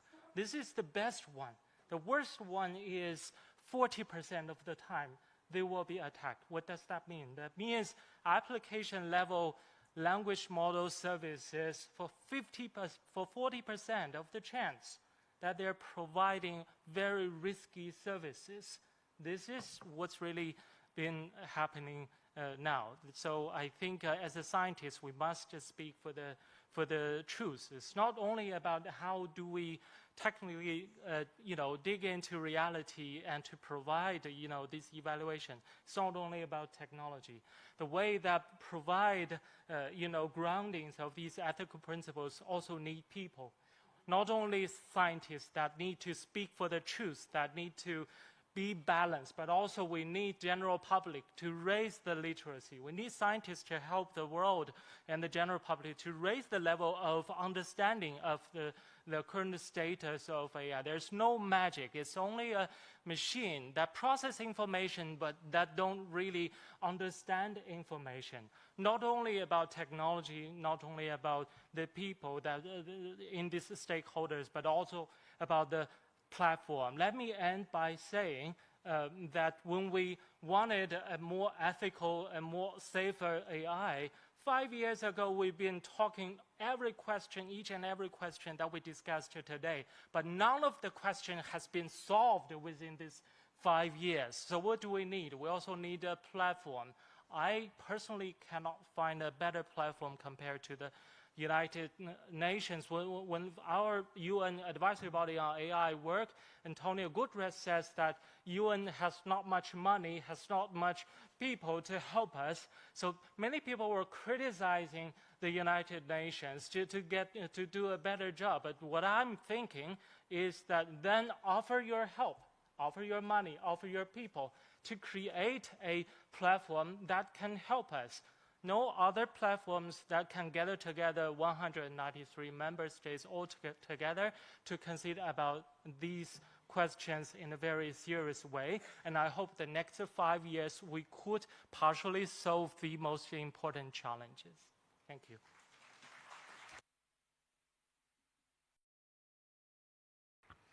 Thank you. And I really, I think a strong call to action, but additionally, really appreciate the focus on the absolute critical need for humans to remain in, as they say, the chain of command. We do. And the skill of critical thinking, that we don't just need engineers. In fact, we need philosophers. We need others who really can approach this from the broadest possible perspective on how we deploy and how we use the information.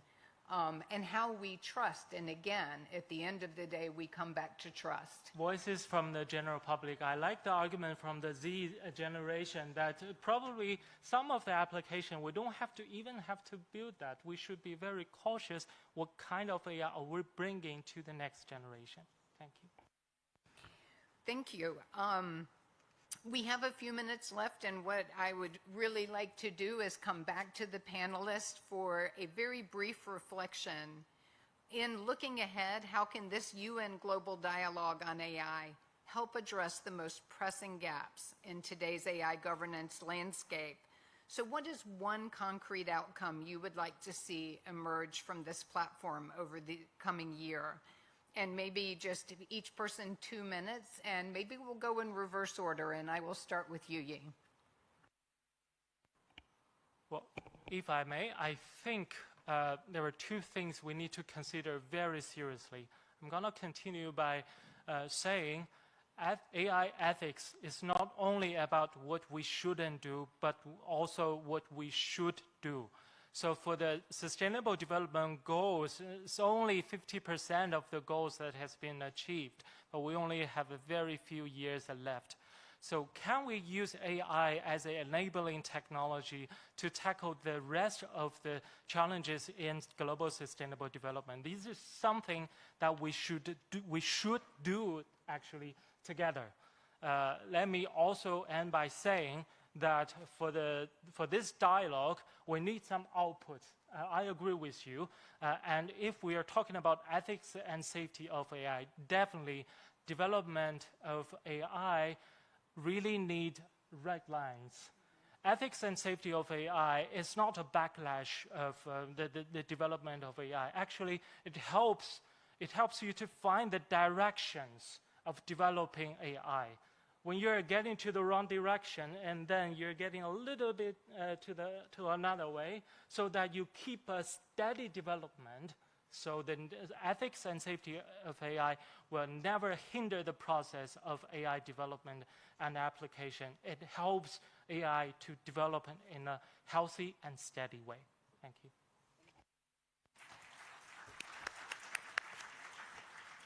Maybe Ruman will come to you. Thank you so much, and thank you for the wonderful question again. So there's a few things that I think I would like to see in the next year. You know, I think for all of us sitting on this panel and in this room, at this point we're on so many advisory groups, bodies, panels, and organizations that, you know, we often find ourselves cutting down the kind of engagement that we're doing and focusing on the ones that bring the most value. So what will bring the most value in the next year? In 2023, I wrote an op-ed for Wired where I said AI desperately needs global governance, and that has actually not changed. But what I have seen is a global governance that's built on consolidating the people who are already powerful.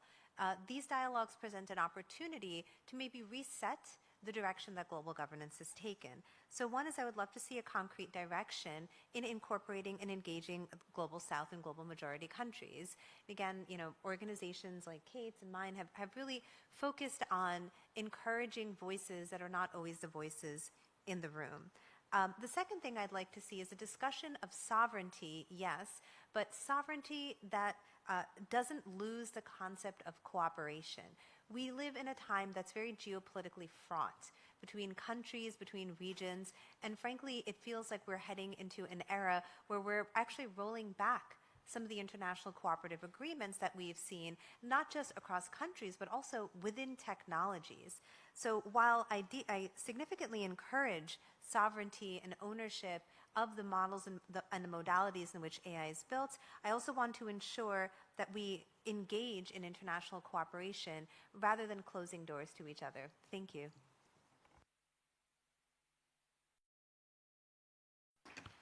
Thank you, Ruman. Kate. I'm going to echo a little bit what has been said, and I think we need to, one of the outcomes I'd love to see over the next year is a place where we deconstruct and reconstruct the AI narrative. Because for the past couple of years, that narrative has been singly driven from a very specific part of the world by very specific actors.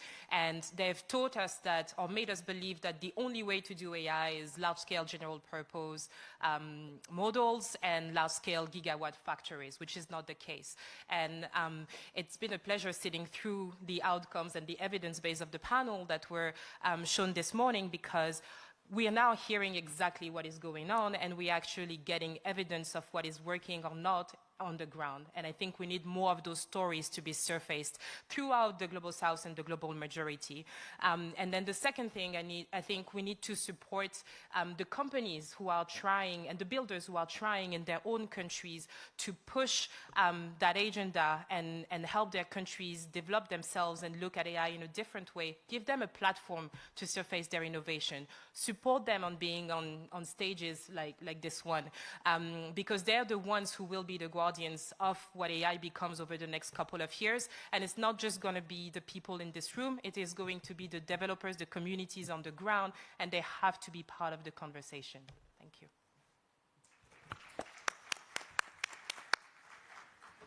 Professor. Thank you very much. If there is just one thing that I would like to see, is to move from talk to action.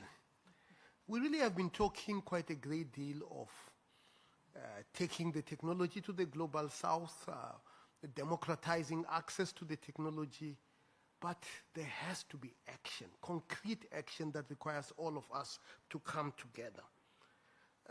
And the second issue that I really think is important in moving from talk to action is that governance is really about a balancing problem.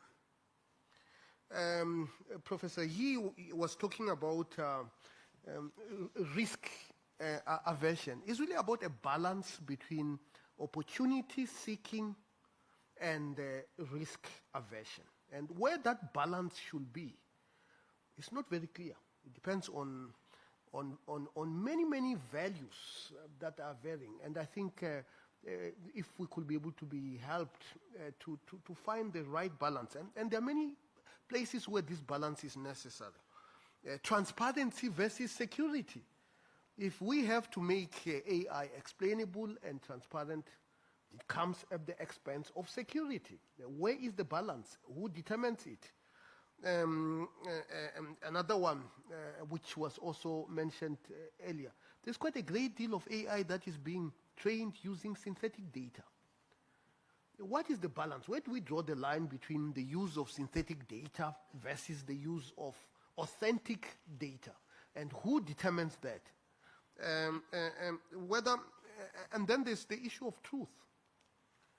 Truth is a very controversial subject in AI. If you go to an AI course, nobody talks about truth, they talk about accuracy.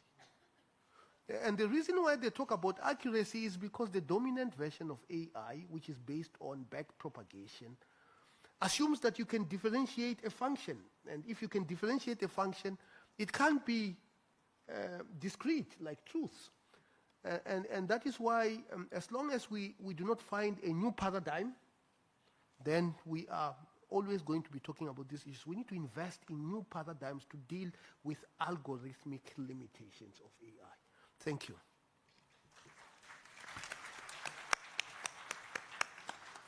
Thank you. Minister Tijani, the last word to you. Thank you so much for giving me the opportunity to chime in last. I think on this one, for me, it will be one thing, which I'll frame around inclusion. And I know that inclusion can manifest itself in many ways, but for me, it will be inclusion when it comes to access to the benefits of artificial intelligence. And I think we need to be clear that access will not come only from just merely adopting what's been built elsewhere. We need to ensure that nations have access to capabilities, particularly infrastructure that will allow them to be able to build for context. And I think that context is what I believe will drive the benefits that we want to see countries make from access to AI. And this platform is one platform that can help bring clarity to that.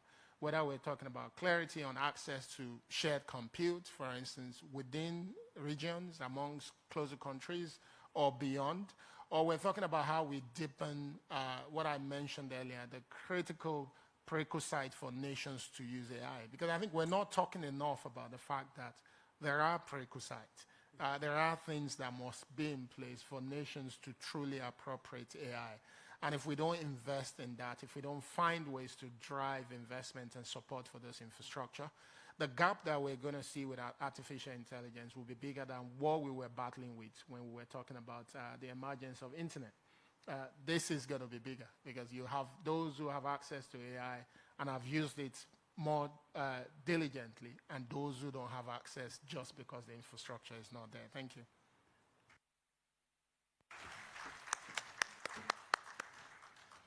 Thank you. Thank you all. Thank you, everyone, for joining us today for our first moderated panel of the day, and to all of our speakers. I think today's conversation has reinforced that AI governance cannot be achieved by any single stakeholder or country, and progress will depend on sustained collaboration across governments, industry, academia, civil society, and the international community. So thank you all, and I hand the program back to our Master of Ceremonies as I believe we break for lunch.